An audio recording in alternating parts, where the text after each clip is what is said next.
নমস্কার, কেমন আছেন সবাই? আশা করছি সবাই খুব ভালো আছেন এবং সুস্থ আছেন। আজকে আপনারা শুনবেন একটি ওয়ার্ল্ড ক্লাসিক্স, হাঙ্গেরিয়ান ব্রিটিশ লেখিকা ব্যারোনেস ওটশির লেখা দ্য স্কারলেট পিম্পারনেল। আশা করছি এই গল্পটিও আপনাদের অনেক ভালো লাগবে। আজকের গল্পটির দৈর্ঘ্যের কারণে আমরা গল্পটিকে দুটি পর্বে বিভক্ত করছি। আজকে আপনারা শুনবেন গল্পের দ্বিতীয় এবং অন্তিম পর্ব। এখনও যারা গল্পের প্রথম পর্ব শোনেননি তারা ডেসক্রিপশন বক্সে অথবা পিন কমেন্টে দেওয়া লিঙ্কের মাধ্যমে গিয়ে আগে প্রথম পর্বটি শুনে ফেলুন। আপনারা যদি আমাদের চ্যানেলে নতুন হয়ে থাকেন তাহলে চ্যানেলটি সাবস্ক্রাইব করে পাশে থাকা বেল আইকনটি কিন্তু অবশ্যই প্রেস করে দেবেন, তাতে আমরা যখনই নতুন কোনো ভিডিও আপলোড করব আপনাদের কাছে নোটিফিকেশন পৌঁছে যায়। আর আজকের গল্পটি যদি আপনাদের ভালো লেগে থাকে তাহলে অবশ্যই আপনাদের বন্ধু মহলে শেয়ার করবেন এবং হাইপ করে দেবেন। হাইপ করলে আমাদের ভিডিওটি পৌঁছে যাবে আরও অনেক মানুষের কাছে। তবে আজ আর বেশি দেরি করব না, শুরু করব আজকের গল্প। আজকের গল্প পাঠে আছে কুন্তল, গল্পের সূত্রধার আমি সন্তু। শুরু করছি আজকের গল্প, হাঙ্গেরিয়ান ব্রিটিশ লেখিকা ব্যারোনেস ওটশির লেখা দ্য স্কারলেট পিম্পারনেল, দ্বিতীয় এবং অন্তিম পর্ব।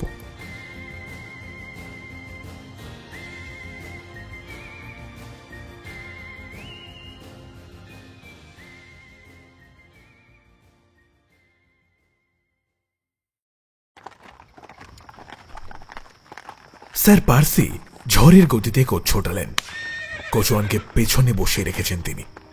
নির্জন রাস্তায় ঘোড়ার খুরের প্রতিধ্বনি উঠল। এই রাতের বেলার যাত্রা মার্গারিটের কাছে সব সময়তেই প্রিয়। রিচমন্ডের গ্রামে থাকতে খুবই ভালো লাগে তার। লন্ডনের বাড়িতে কেমন যেন হাঁপ ধরে যায়। আজ রাতে স্যার পার্সির কি হয়েছে কে জানে। তার কোচ উড়ে চলেছে যেন। আকাশে চাঁদ উঠেছে, তারই আলোয় স্বামীর দিকে বার কয়েক চেয়েছেন মার্গারিট। বিয়ের আগের প্রেমময় দিনগুলোর জন্য মন কেমন করে উঠল তার। স্বামীর চেহারায় আজ যেন সেই তখনকার দীপ্তি। কান্না দলা পাকিয়ে উঠল তার বুকের মধ্যে। তার সামান্য কটা কথার জন্য মার্কুইস অফ সেন্ট সিরকে সপরিবারে প্রাণ হারাতে হলো, আর তার বদলে তিনি হারিয়েছেন স্বামীর ভালোবাসা। আজ রাতের ঘটনা জানলে স্যার পার্সি কি পরিমাণ ক্ষেপবেন সেটা ভাবতেই কেঁপে উঠলেন তিনি। এদিকে কখন যে রিচমন্ডে পৌঁছালেন নিজেই জানেন না মার্গারিট। ভাবনায় ডুবে গিয়েছিলেন তিনি। লাল ইটের তৈরি বিশাল বাগান বাড়ি বানিয়ে রেখেছেন তার স্বামী। এন্ট্রান্স হলের সামনে ঘোড়াদের থামালেন, নিজেই লাফিয়ে নেমে মার্গারিটকেও নামতে সাহায্য করলেন। সহিসদের যখন কিসব নির্দেশ দিচ্ছেন তখন বাগানে ঢুকে পড়লেন মার্গারিট। আজ রাতে ঘুম হওয়ার সম্ভাবনা নেই। বাগানে একাকী খানিকক্ষণ হাঁটাহাঁটি করতে পারলে হয়তো একটু ভালো লাগবে। স্বামী স্ত্রী আলাদা থাকেন, দুটি ঘরে হাঁটছেন মার্গারিট। স্যার পার্সি ঘুমোতে গেছেন কিনা সেটাই ভাবছেন। হঠাৎ একটা পায়ের শব্দ কানে এলো। পর মুহূর্তে ছায়ার আড়াল থেকে বেরিয়ে এলেন স্যার পার্সি। স্ত্রীকে দেখেননি, তিনি হেঁটে চলেছেন বাড়ির দিকে। স্যার পার্সি? হ্যাঁ বলো। নরম করে না বলা হলেও মার্গারিট বুঝলেন স্বামী তার সঙ্গে কথা বলতে আগ্রহী নন। আমার সঙ্গে খানিকক্ষণ প্লিজ থাকো না, নাকি আপত্তি আছে? প্রশ্নই ওঠে না। আমি বরঞ্চ ভাবছিলাম তুমি হয়তো বিরক্ত হবে। আমাদের এই সম্পর্কের জন্যে আমি দায়ী নই। তুমি অবশ্য আমার কথা মানবে না জানি। ওসব কথা বাদ দাও না, কি বলতে চাও বলো। ভালোবাসা কি মরে যায়? তুমি এত বদলে গেলে কিভাবে? কেনই বা বদলালে? কঠিন হয়ে এলো স্যার পার্সির মুখের পেশিগুলো, চোখ জোড়া শুরু হয়ে এলো। তিনি বিরক্তির সঙ্গে বললেন, এ কথা তুললে কেন? এইসব ব্যাপারে আর কোনো আলোচনার সুযোগ নেই। ওগো, ওসব কথা ভুলে যেতে পারো না? আমাদের বিয়ের পরে মার্কুইস সেন্ট সির তার পরিবার শুদ্ধ মারা পড়লেন। ভুলে গেছো সে কথা? তুমিই তো তাঁদের মৃত্যুর জন্য দায়ী। ওর ওপর রাগ ছিল আমার। হারমান্ডকে লোক দিয়ে নির্দয়ের মতো পিটিয়েছিল। আচ্ছা, আমিও তো মানুষ, দেবদূত তো নই। প্রতিশোধ নেব ভেবেছিলাম, সুযোগ পেয়েছি, কাজেও লাগিয়েছি। তবে তাকে শুধু অপমানই করতে চেয়েছিলাম, আর আর কিচ্ছু নয়, কিচ্ছু নয়। ওরা ওরা সবাই যে প্রাণে মারা পড়বে তা বিশ্বাস করো কখনোই ভাবিনি আমি। অত কথা জানি না, এটুকু জানি তুমি আমাকে এসব কথা জানাতে অস্বীকার করেছিলে। তোমাকে জিজ্ঞেস করে কোনো জবাব পাইনি। তোমার ভালোবাসার পরীক্ষা করছিলাম। তুমি আসলে চাও ভালোবেসে আমি তোমার গোলাম হয়ে যাই? তুমি তো আমাকে কিছু জানালেই না, বরং চলে গেলে ভাইয়ের কাছে। সপ্তাহের পর সপ্তাহ অপেক্ষা করলাম আমি, তোমার ফেরার নামই নেই। কি ভুল বললাম? না, ভুল বলনি। আমি নিজের ভুল বুঝতে পেরে চলেই তো এলাম। আর আর এসে দেখলাম তুমি অন্য এক মানুষ। তখন থেকেই তুমি আমার সঙ্গে পরের মতো ব্যবহার করছো। স্বামীর কাজ ঘেঁষে দাঁড়ালেন মার্গারিট। বারবার ভিজে উঠতে চাইছে তার চোখ, কিন্তু স্যার পার্সির মধ্যে কোনো ভাবান্তর নেই। ওগো, আমাকে সাহায্য করো। হারমান্ডের খুব বিপদ। স্যার অ্যান্ড্রুকে চিঠি লিখেছিল, আর আর সেটা পড়েছে রিপাবলিকান সরকারের এক চরের হাতে। ওরা আরমান্ডকে মেরে ফেলবে গো। তুমি ছাড়াই বিপদে আমি আর কার কাছে যাব বলো?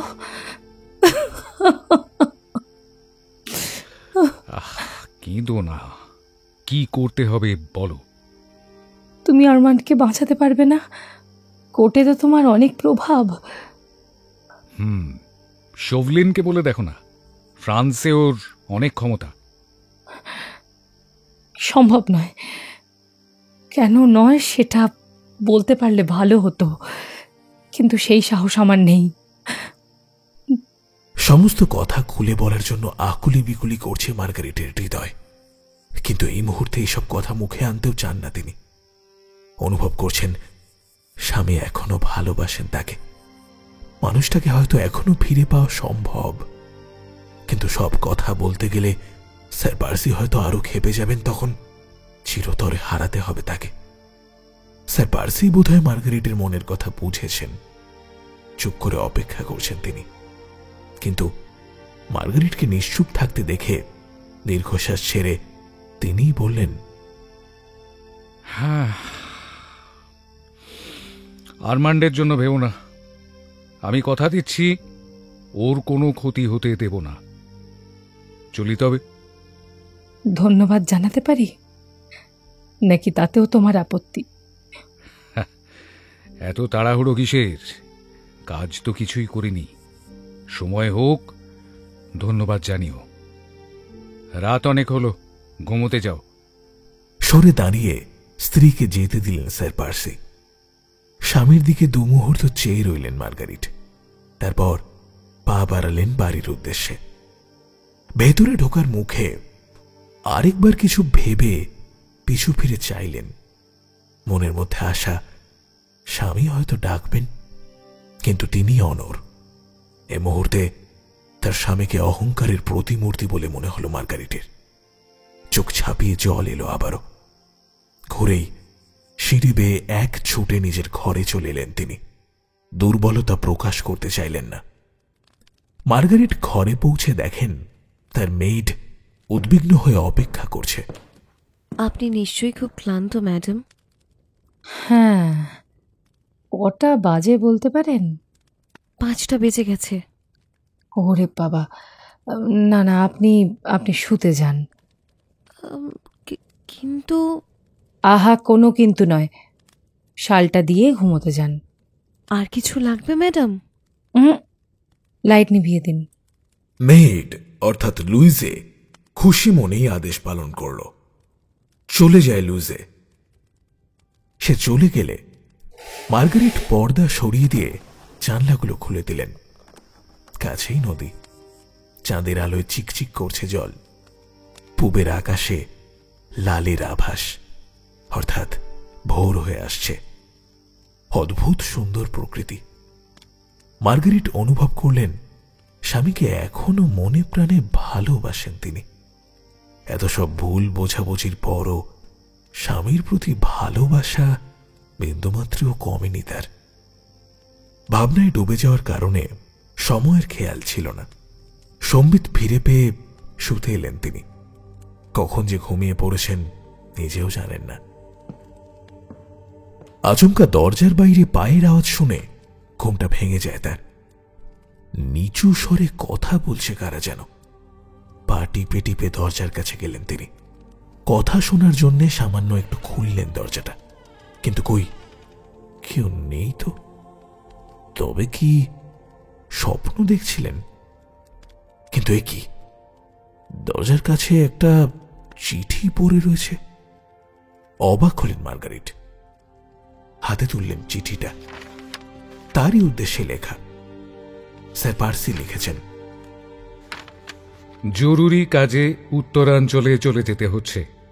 বিদায় নিয়ে যেতে পারলাম না বলে কিছু মনে করো না। ফিরতে সপ্তাহখানেক লাগবে, ফলে বুধবারের পার্টিতে থাকতে পারছি না। তোমারই পার্সি ব্ল্যাকনি। মার্গারিট এত বেশি বিস্মিত হয়ে গেছেন যে লাইন কটা বারবার পড়ে তার অর্থ বুঝতে চাইছেন। উত্তরাঞ্চলে স্যার পার্সির বিপুল পরিমাণ স্থাবর সম্পত্তি। এর আগেও সেখানে অনেকবার গিয়ে সস্ত্রীক কাটিয়ে এসেছেন তিনি, কিন্তু এবারের ব্যাপারটা ভিন্ন। কি এমন জরুরি কাজ পড়ে গেল তার? বেশ নার্ভাস বোধ করছেন মার্গারিট। কেঁপে কেঁপে উঠছে তার সারা শরীর। স্যার পার্সি কি রওনা হয়ে গিয়েছেন? স্বামীকে ভীষণ দেখতে ইচ্ছা হচ্ছে তার। দ্রুত পায়ে নিচে নেমে এলেন তিনি। সদর দরজার দিকে ছুটলেন, কিন্তু ওটা যথারীতি বন্ধ।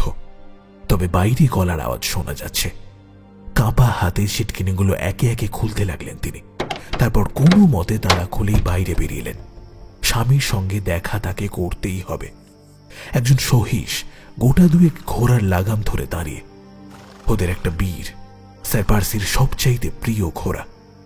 স্যাডেল চাপানো হয়েছে ওটায়। যাত্রার জন্য প্রস্তুত। পর মুহূর্তেই স্যার পার্সি বাড়ির অন্য প্রান্ত থেকে হেঁটে বেরিয়ে এলেন। পায়ে উঁচু টপ বুট, পরনে ব্রিজ। মার্গারিটকে দেখতে পেয়েছেন তিনি। তার ভ্রু জোড়া সামান্য কুঁচকে উঠল। মার্গারিট জিজ্ঞেস করল, কোথায় যাচ্ছ? চিঠি পড়নি? জরুরি কাজে উত্তরে যেতে হচ্ছে। কিন্তু পার্টির কি হবে? হ্যাঁ, হিজ রয়্যাল হাইনেসকে বুঝিয়ে বলো। জানি তুমি সামলে নিতে পারবে। পার্টিটা শেষ করে গেলে হতো না?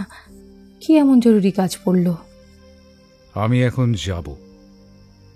তাড়াতাড়ি ফিরবে তো? চেষ্টা করব। স্যার পার্সি রওনা দেওয়ার জন্য ব্যস্ত। ওদিকে মার্গারিট চাইছেন তাকে আরো কিছুক্ষণ ধরে রাখতে। পার্সি, কেন যাচ্ছ বলবে না? তোমার বউ হিসেবে আমার নিশ্চয়ই জানার অধিকার আছে। তুমি যে উত্তরাঞ্চলে যাচ্ছ না তা আমি জানি, কিন্তু কোনো একটা রহস্য আছে। আর রহস্য টহস্য নেই। আমার কাজ আরমান্ডের সঙ্গে। এখন যেতে পারি? আরমান্ডের সঙ্গে? তোমার তোমার কোনো বিপদ হবে না তো? বিপদ? প্রভাব আছে আমার, খাটাবো ব্যাস। বেশ, তোমাকে তবে আর ঠেকাবো না। তোমার জন্য খুব চিন্তায় থাকবো। সাবধানে থেকো। ভোরের আলোয় অপূর্ব দেখাচ্ছে মার্গারিটকে। তার চুলগুলো কাঁধের দুপাশে ছড়ানো। তার সামনে ঝুঁকে চুমু খেলেন স্ত্রীর কপালে। আমার কথা মনে থাকবে তো? অবশ্যই। ঠান্ডা গলায় স্যার পার্সি কথাটা বললেও অখুশি হলেন না মার্গারিট। তিনি জানেন অহংকারের মুখোশ পরা মানুষটি এখনো মন থেকে ভালোবাসেন তাকে। মার্গারিট একপাশে সরে দাঁড়ালেন। লাফিয়ে বীরের পিঠে চাপলেন স্যার পার্সি। হাত নাড়লেন মার্গারিট। তারপরেই তীর বেগে বাড়ির বাইরে বেরিয়ে গেলেন তার স্বামী।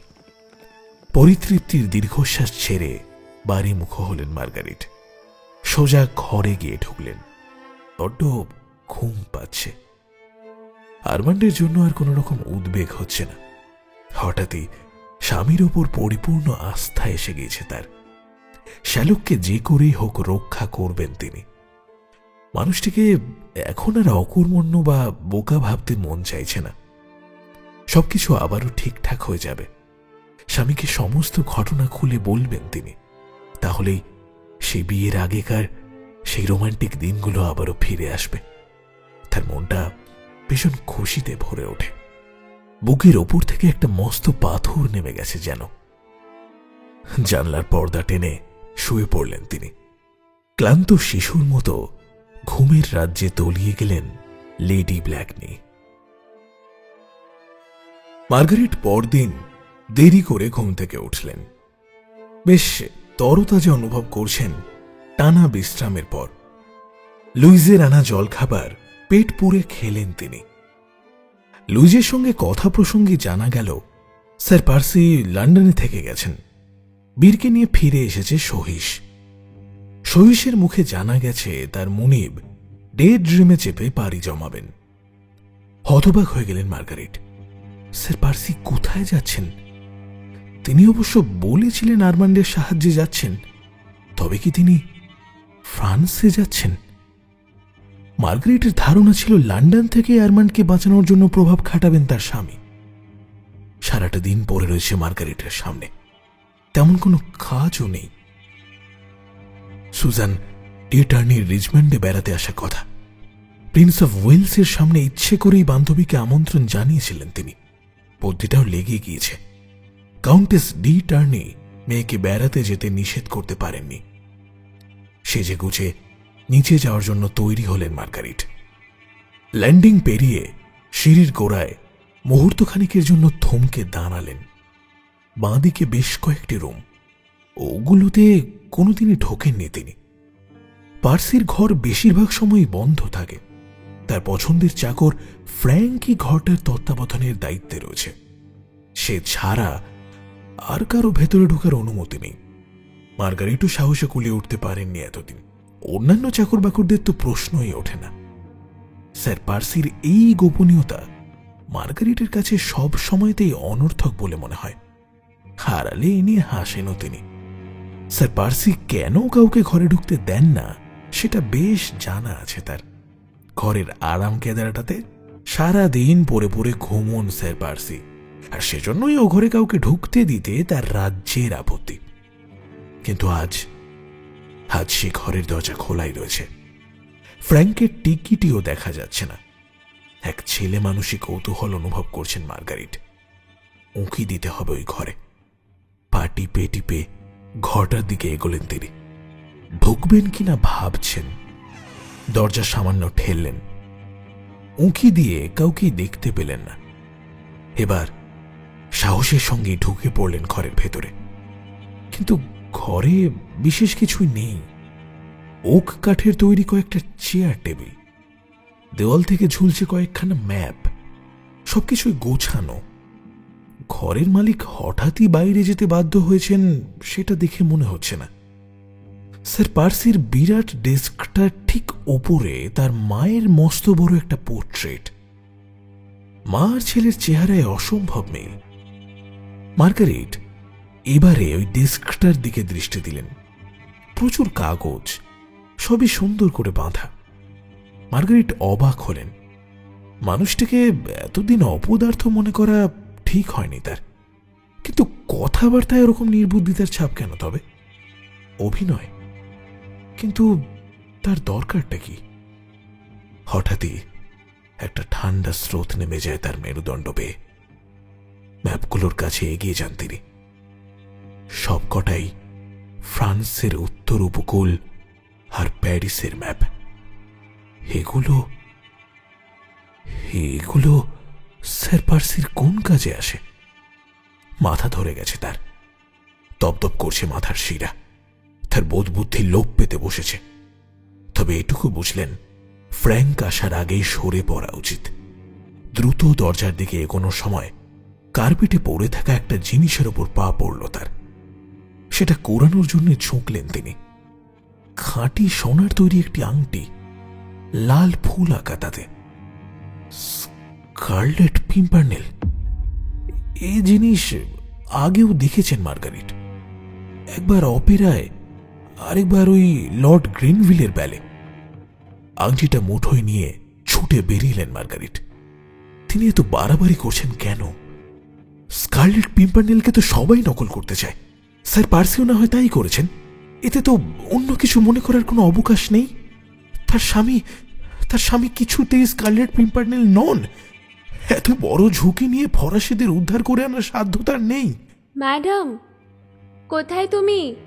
চমকে ওঠে মার্গারিট, পকেটে লুকিয়ে ফেললেন আংটিটা। নিচে নেমে এসে সুজানকে অভ্যর্থনা জানালেন। কুশল বিনিময় হল।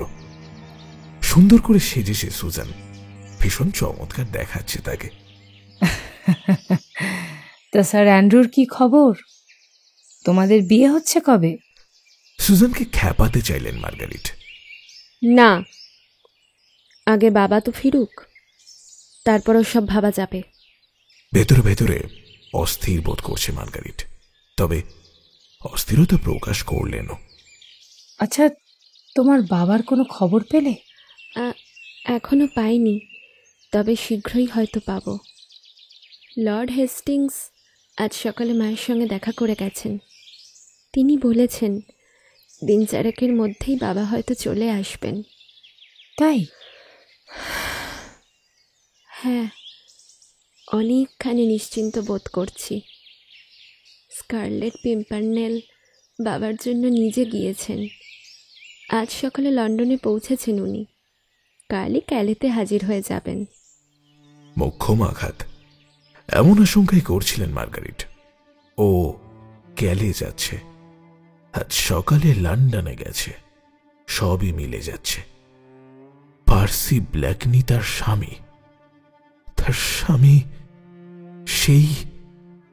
সেই স্কারলেট পিম্পারনেল যাকে তিনি গত রাতে সোফলিনের হাতে একরকম তুলেই দিয়েছিলেন বলা চলে।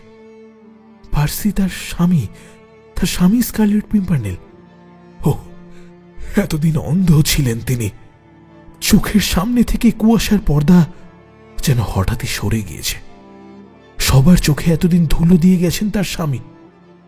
মার্কুইস সেন্ট সিরের হত্যাকাণ্ড না ঘটলে বিয়ের পরপরই হয়তো সবকিছু খোলসা করতেন স্যার পার্সি, কিন্তু সেই ঘটনার পর স্বামী আর তাকে বিশ্বাস করতে পারেননি। নিজের আর অনুগামীদের নিরাপত্তার খাতিরে অন্ধকারে রেখে দিয়েছেন নিজের স্ত্রীকে। কিন্তু ভদ্রলোক চমৎকার অভিনয় চালিয়ে গেছেন। সোভলিনের চর্দির ধোকা খাওয়াটাই স্বাভাবিক। এমনকি গত রাতে লর্ড গ্রিনভিলের সাপার রুমে গিয়েও কিছু আন্দাজ করতে পারেনি সোফলিন। স্কারলেট পিম্পারনেলের বদলে কবেরটা স্যার পার্সিকে সোফায় শুয়ে থাকতে দেখে হতাশ হয়েছে। কি হলো? তোমাকে অসুস্থ দেখাচ্ছে কেন? না না, কিছু হয়নি। আমাকে একটু ভাবতে দাও। আমায় হয়তো আজই এখান থেকে চলে যেতে হতে পারে, বুঝেছ? বুঝতে পারছি, তোমার কিছু একটা হয়েছে। আমি বরং আজ উঠি। মার্গারিটের কাছ থেকে বিদায় নিয়ে উঠে পড়ল সুজান, বেরিয়ে গেল বাড়ি ছেড়ে। চুপ করে বসে রয়েছেন মার্গারিট। কি করা উচিত বুঝে উঠতে পারছেন না। এ সময় এক সহিস ছুটে এলো তার ঘরে, সিল করে একটা চিঠি হাতে নিয়ে। হাত বাড়িয়ে চিঠিটা নিলেন মার্গারিট। কে কে পাঠিয়েছে? এক লোক দিয়ে গেল, বলল পড়লেই নাকি বুঝতে পারবেন। তার হাত কাঁপছে। খাম খুললেন তিনি। সোফলিনের চিঠি। সে জানিয়েছে স্কারলেট পিম্পারনেলকে চিনে ফেলেছে। চরম শত্রুর পিছু ধাওয়া করবে এখনই সোফলিন। আরমান্ডের জন্য ভাবতে বারণ করেছে সে। খুব সম্ভবত এখন ডোভারের পথে রয়েছে এই ফরাসি গুপ্তচর। কি করি এখন? আমি কি করব? হায় ঈশ্বর, আমি আমি আমি আমি কি করব এখন? মহা অপরাধ করেছেন তিনি। স্বামীকে নিশ্চিত মৃত্যুর মুখে পাঠিয়েছেন তিনি। তার জানা উচিত ছিল স্যার পার্সি স্কারলেট পিম্পারনেল। মানুষটির কাছ থেকে যে পরিমাণ ভালোবাসা তিনি পেয়েছেন, তার বিনিময়ে তিল পরিমাণও দিতে পারেননি, দিতে চান উনি। সব সময় নিজেকে স্বামীর চেয়ে উঁচু স্তরের মানুষ ভেবে এসেছেন আজ পর্যন্ত। কিন্তু কিন্তু এসব কথা এখন ভেবে কি হবে? এখনই কোনো একটা ব্যবস্থা করা দরকার। পার্সি জানেন না তার পিছনে গুপ্তচর লেগে আছে। ক্যালেতে পৌঁছতে তার বড়জোর একদিন লাগবে। সোভলিনও প্রায় একই সময় ওখানে পৌঁছবে। সে যে শুধু স্যার পার্সিকে মেরে শান্ত হবে তাই নয়, তার সমস্ত অনুগামীকেও একে একে খতম করবে। হারমান্ড আর কাউন্ট ডি টার্নিকেও ছাড়বে না। সবাইকে রক্ষা করতে চান মার্গারিট, কিন্তু একার পক্ষে তা কি সম্ভব? খেলেতে গেলেই বা কি করবে সে? পার্সি কোথায় থাকবেন কে জানে। ওদিকে সোভলিন তার সমস্ত পরিকল্পনা সম্পর্কে জেনে গিয়েছে। মার্গারিট জানেন কাউন্ট ডি টার্নিকে না নিয়ে ফিরবেন না পার্সি, কিন্তু আগে থেকে তাকে সাবধান করে দিতে পারলে হয়তো প্ল্যান বদলে ফেলবেন। তাতে হয়তো ফাঁদে পড়ার হাত থেকে বাঁচবেন তিনি। আর সোভলিনকে যদি নিতান্ত ঠেকানো নাই যায়, তবুও তো বিপদের সময় স্বামীর পাশে থাকতে পারবেন মার্গারিট। আর সেও তো পরম পাওয়া। মারা পড়লে দুজনের একসাথেই পড়া ভালো। খামোখা একা বেঁচে থেকে কি লাভ? কঠিন হয়ে এলো তার সুন্দর মুখটা। হয় এসপার নয় ওসপার, কিছু একটা তিনি করবেনই। এখন প্রথম কাজ হচ্ছে স্যার অ্যান্ড্রুকে খুঁজে বার করা। স্যার পার্সির ঘনিষ্ঠ বন্ধু তিনি। পারলে একমাত্র সাহায্য করতে পারবেন সেই ভদ্রলোক। আধ ঘন্টার মধ্যেই কোচে চেপে লন্ডনের উদ্দেশ্যে রওনা দিলেন মার্গারিট। তার আগে অবশ্য প্রিন্স অফ ওয়েলসের কাছে দুঃখ প্রকাশ করে একটা চিঠি পাঠিয়েছেন। জানিয়েছেন জরুরি প্রয়োজনে বুধবারের পার্টি স্থগিত রাখতে হচ্ছে। সঙ্গে করে ব্যাগ ভরে টাকা নিয়েছেন মার্গারিট। ক্রাউন ইনে পৌঁছলেন তিনি। কচনকে নির্দেশ দিলেন ঘোড়াদের দানা, জল, বিশ্রাম ইত্যাদির ব্যবস্থা করতে। তারপর নিজে চলে গেলেন স্যার অ্যান্ড্রুর বাড়িতে। স্যার পার্সির সব বন্ধুদের মধ্যে ইনাকেই বেশি বিশ্বাস করেন মার্গারিট। তার সঙ্গেও চমৎকার বন্ধুত্ব রয়েছে ভদ্রলোকের। তাছাড়া সুজানের সঙ্গে প্রেমের ফলেও ঘনিষ্ঠতা বেড়েছে। তবে স্যার অ্যান্ড্রু বাড়িতে না থাকলে মার্গারিট লর্ড হেস্টিংস বা লর্ড টনির সঙ্গে যোগাযোগ করবেন। এদের সাহায্য ছাড়া স্বামীকে বাঁচানো অসম্ভব। স্যার অ্যান্ড্রু বাড়িতেই আছেন দেখে মার্গারিট সোজা দোতলায় তার ডাইনিং রুমে চলে এলেন। ভদ্রলোক তাকে দেখে হতবাক। স্যার অ্যান্ড্রু, আপনাদের নেতা স্কারলেট পিম্পারনেল, মানে আমার স্বামী পার্সি ব্ল্যাকনি ভীষণ বিপদে পড়েছে। কোন রকম ভনিতা ছাড়াই বললেন মার্গারিট। এখন সময়ের মূল্য অনেক। এবার আরো অবাক হতে হলো স্যার অ্যান্ড্রুকে। তার মুখ ফ্যাকাশে হয়ে উঠল। কিভাবে জানলাম জিজ্ঞেস করবেন না, সব ঈশ্বরের দয়া। এখনো হয়তো তাকে বাঁচানো সম্ভব। আমি একজন মেয়ে মানুষ, একা কি আর করতে পারবো, তাই আপনার কাছে এলাম। লেডি ব্ল্যাকনি, আমি আগে আমার কথা শুনুন। সোভলিন সে রাতে কাগজগুলো চুরি করে অনেক কিছুই জেনে ফেলেছে। কাউন্ট ডি টার্নিকে কখন কিভাবে উদ্ধার করা হবে তাও। পার্সি আজই রওনা দিয়েছেন। সোভলিন জানে স্কারলেট পিম্পারনেল আর পার্সি দুজন একই লোক। ক্যালেতে ধাওয়া করে গিয়ে ওকে ধরে ফেলবে। তারপর কি হবে সে তো ভালো করেই জানেন। রাজা জর্জ তখন ওকে বাঁচাতে পারবেন না। কিছুই বুঝতে পারছি না কিছুই। বোঝেননি? জলের মতো একটা সোজা ব্যাপার। পার্সি ক্যালে গেছে, তার পেছন পেছন যাবে সোভলিন। আজ রাতে চ্যানেল ক্রস করবে। কি ঘটবে এবারে বুঝতে পারছেন? আসলে কি করা উচিত ভাবার জন্য সময় নিলেন তিনি। হাহা, পার্সি জানে না তার পিছু নেওয়া হচ্ছে। সে কাউন্ট ডি টার্নি আর হারমানকে খুঁজে নেবে। সবাইকে নিয়ে বিপদে পড়বে ও। স্যার অ্যান্ড্রুর মুখে কোনো কথা নেই। আপনি আসলে আমাকে বিশ্বাস করতে পারছেন না, তাই না? আমাকে দেখে আপনি কিছুই বুঝতে পারছেন না। আপনার কি মনে হয় আমি আমার স্বামীর সঙ্গে বেইমানি করব? কি যে বলেন, ওসব কথা কল্পনাও করা যায় না যে। তবে আর সময় নষ্ট করে লাভ নেই, যা করার এক্ষুনি করতে হবে। তবে একটা কথা, সোভলিনকে চিফের পেছনে কে লেলিয়ে দিয়েছে বলুন তো? মার্গারিটের চোখে চেয়ে জানতে চাইলেন স্যার অ্যান্ড্রু। আমি আপনাকে কিছু গোপন করব না। স্কারলেট পিম্পারনেল কে তা আমি জানতাম না। তাছাড়া আমার ভাইয়ের নিরাপত্তার প্রশ্নও জড়িয়েছিল। স্কারলেট পিম্পারনেলকে খুঁজে দেওয়ার সঙ্গে? মাথা ঝাঁকালেন মার্গারিট। কেন, কি করেছি এ সমস্ত বলে সময় নষ্ট করে লাভ নেই। এখন ওকে বাঁচাতে হবে, আর কিচ্ছু বুঝছি না আমি। স্যার অ্যান্ড্রু বেকায়দায় পড়েছেন। চিফ এবং অন্যান্য কমরেডদের কাছে গোপনীয়তা রক্ষার্থে শপথবদ্ধ তিনি। আবার এদিকে লেডি ব্ল্যাকনির কথাও অবিশ্বাস করতে পারছেন না। লেডি ব্ল্যাকনি? আমি কিছু বুঝে উঠতে পারছি না। কি করা উচিত আপনি বলুন। আমরা তো স্কারলেট পিম্পারনেলের জন্য জীবনও দিতে রাজি। জীবন দেবার দরকার দেখছি না। আমার বুদ্ধি আর 4টে ঘোড়াই যথেষ্ট। কিন্তু যেটা জানতে চাইছি তা হচ্ছে ওকে পাবো কোথায়। আমি সেজন্যই আপনার কাছে এসেছি। আপনার সাহায্য না পেলে তাহলে যা করার আমি একাই করব। সেক্ষেত্রে হয়তো অযথা সময় নষ্ট হয়ে যাবে। লেডি ব্ল্যাকনি, কাজটা কিন্তু পুরুষ মানুষের। আপনার পক্ষে ক্যালেতে একা যাওয়া সম্ভব নয়। বড্ড ঝুঁকি হয়ে যাবে যে। হোক বিপদ, আমি পরোয়া করি না।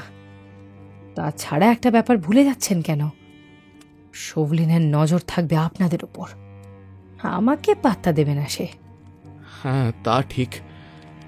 আচ্ছা, আমি রাজি। শুনুন তবে, কোচে করে ডোভারে যাব আমি। আপনি আমাকে ফলো করবেন। ফিশারম্যানস রেস্টে আবার দেখা হবে। ওখান থেকেই রাতে স্কুনারে চাপব। আপনি যদি সাধারণ মানুষের ছদ্মবেশ নেন তবে খুব ভালো হয়। কারো চিনে ফেলার ভয় থাকবে না। বেশ। গুড। রাতে তাহলে দেখা হচ্ছে ডোভারে। স্যার অ্যান্ড্রুর কাছ থেকে বিদায় নিয়ে ক্রাউন ইনে ফিরে এলেন মার্গারিট। কোচ তৈরি ছিল। তখনই ডোভারের রাস্তায় ছুটে চললেন তারা। ডোভারে যখন পৌঁছলেন তখন বেশ রাত। লেডি ব্ল্যাকনিকে মাঝরাতে সরাইখানায় দেখে গুঞ্জন উঠল বোর্ডারদের মধ্যে। স্যালি ঘুমিয়ে পড়েছিল। উঠে এলো। মিস্টার জেলিব্যান্ডও সাধ্যমতো মার্গারিটের যত্ন আত্তে করতে লাগলেন। আজ রাতে কি থাকবেন? সাপার তৈরিতে ব্যস্ত থাকা স্যালি জানতে চাইল। পুরো রাত নয়, ঘন্টা 2 থাকবো, আর জোয়ার শুরু হলেই ফ্রান্সে রওনা হব। বেশ তো, আপনাকে তাহলে কিছু খেতে দিই? দাও। আর হ্যাঁ, স্যার অ্যান্ড্রু এলেই কিন্তু আমাকে জানিও। Yes my lady. আর শোনো, আমার কোচোয়ান আজ রাতে তো বটেই, আরও কদিন হয়তো থাকবে। দেখো ওর যাতে কোনো অসুবিধে না হয়, কেমন? সে আর বলে দিতে হবে না। মিস্টার জেলিব্যান্ড কিন্তু মোটেই খুশি হতে পারছেন না। মুখ গোমরা তার। ভদ্রলোকের স্থির বিশ্বাস লেডি ব্ল্যাকনি সুদর্শন স্যার অ্যান্ড্রুর সঙ্গে পালানোর তালে আছেন। স্যার পার্সিকে অসম্ভব শ্রদ্ধা করেন তিনি। এ মুহূর্তে দুঃখ হচ্ছে তার জন্য। কিন্তু এসব মান্যগণ্য মানুষদের ব্যাপারে নাক গলানো ঠিক হয় না। তাই চুপ করে রইলেন তিনি। স্যালি টেবিলে খাবার সাজিয়ে দিয়েছে। ঠান্ডা মাংস, ওয়াইন আর ফলমূল। মাথা নিচু করে বেরিয়ে যায় সে। ঘরে মার্গারিট এখন একা। ভীষণ নিঃসঙ্গ বোধ হচ্ছে। ঘড়ির টিক টিক শব্দ ছাড়া চারিদিক নিস্তব্ধ। প্রচণ্ড ঠান্ডা। বাইরে বাতাসের গর্জন। ঝড় উঠেছে বোধহয়। বাইরে হঠাৎ শোরগোল শুরু হলো। স্যার অ্যান্ড্রু এসেছেন। নিজের বিদঘুটে অবস্থানের কথা ভেবে দমে গেলেন মার্গারিট। ছদ্মবেশী এক অবিবাহিত যুবকের জন্য বসে বসে অপেক্ষা করছেন তিনি। ঝামেলায় পড়লে কি না করতে হয়। স্যার অ্যান্ড্রু ভেতরে ঢুকতেই হেসে উঠলেন মার্গারিট। চাকর সেজে এসেছেন ভদ্রলোক। আপনাকে কিন্তু জব্বর মানিয়েছে। মিস্টার জেলিব্যান্ডের গোমরা ভাব কাটেনি, বরঞ্চ ছদ্মবেশের কারণে তো সন্দেহ আরো বদ্ধমূল হয়েছে। কঠোর মুখে ওয়াইনের বোতল খুললেন ভদ্রলোক। সামনে রাখা 2 গ্লাসে ঢেলে এগিয়ে দিলেন। আপনি আমাদের জন্য অনেক করেছেন, আর কিচ্ছু চাই না। এই সামান্য এই জিনিসগুলো রাখুন। 3টে স্বর্ণমুদ্রা তিনি জেলি ব্যান্ডের দিকে বাড়িয়ে দিলেন। লেডি ব্ল্যাকনি, মানে আজ রাতে না রওনা দেওয়া সম্ভব নয়। কেন? যেভাবে হোক আজই চ্যানেল ক্রস করতে হবে। যত যত টাকা লাগে দেব। আহা লেডি ব্ল্যাকনি, টাকার প্রশ্ন নয়।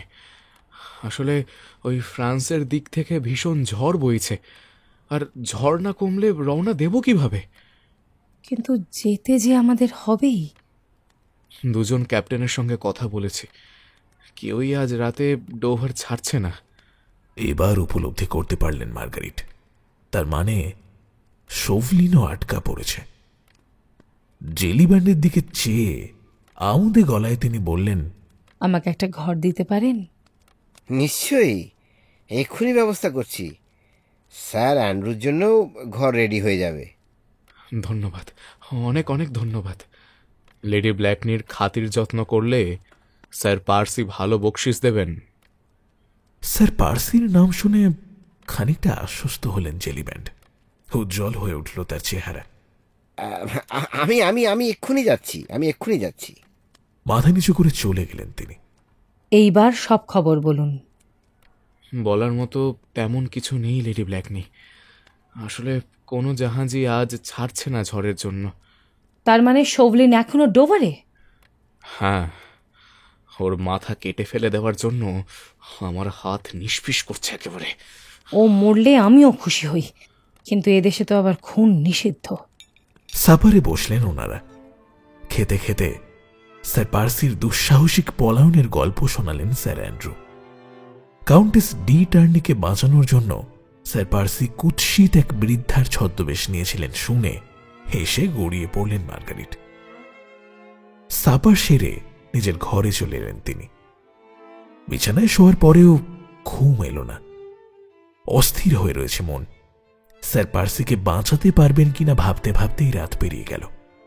নির্জন রজনী কাটিয়ে ভোরবেলা উঠে পড়লেন তিনি, যাত্রার জন্য তৈরি। নিচে নেমে এসে দেখেন স্যার অ্যান্ড্রু কফি রুমে বসে।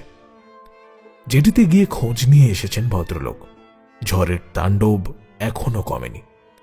এমন চলতে থাকলে রওনা দিতে আরো দেরি হবে, অন্তত 10-12 ঘন্টা।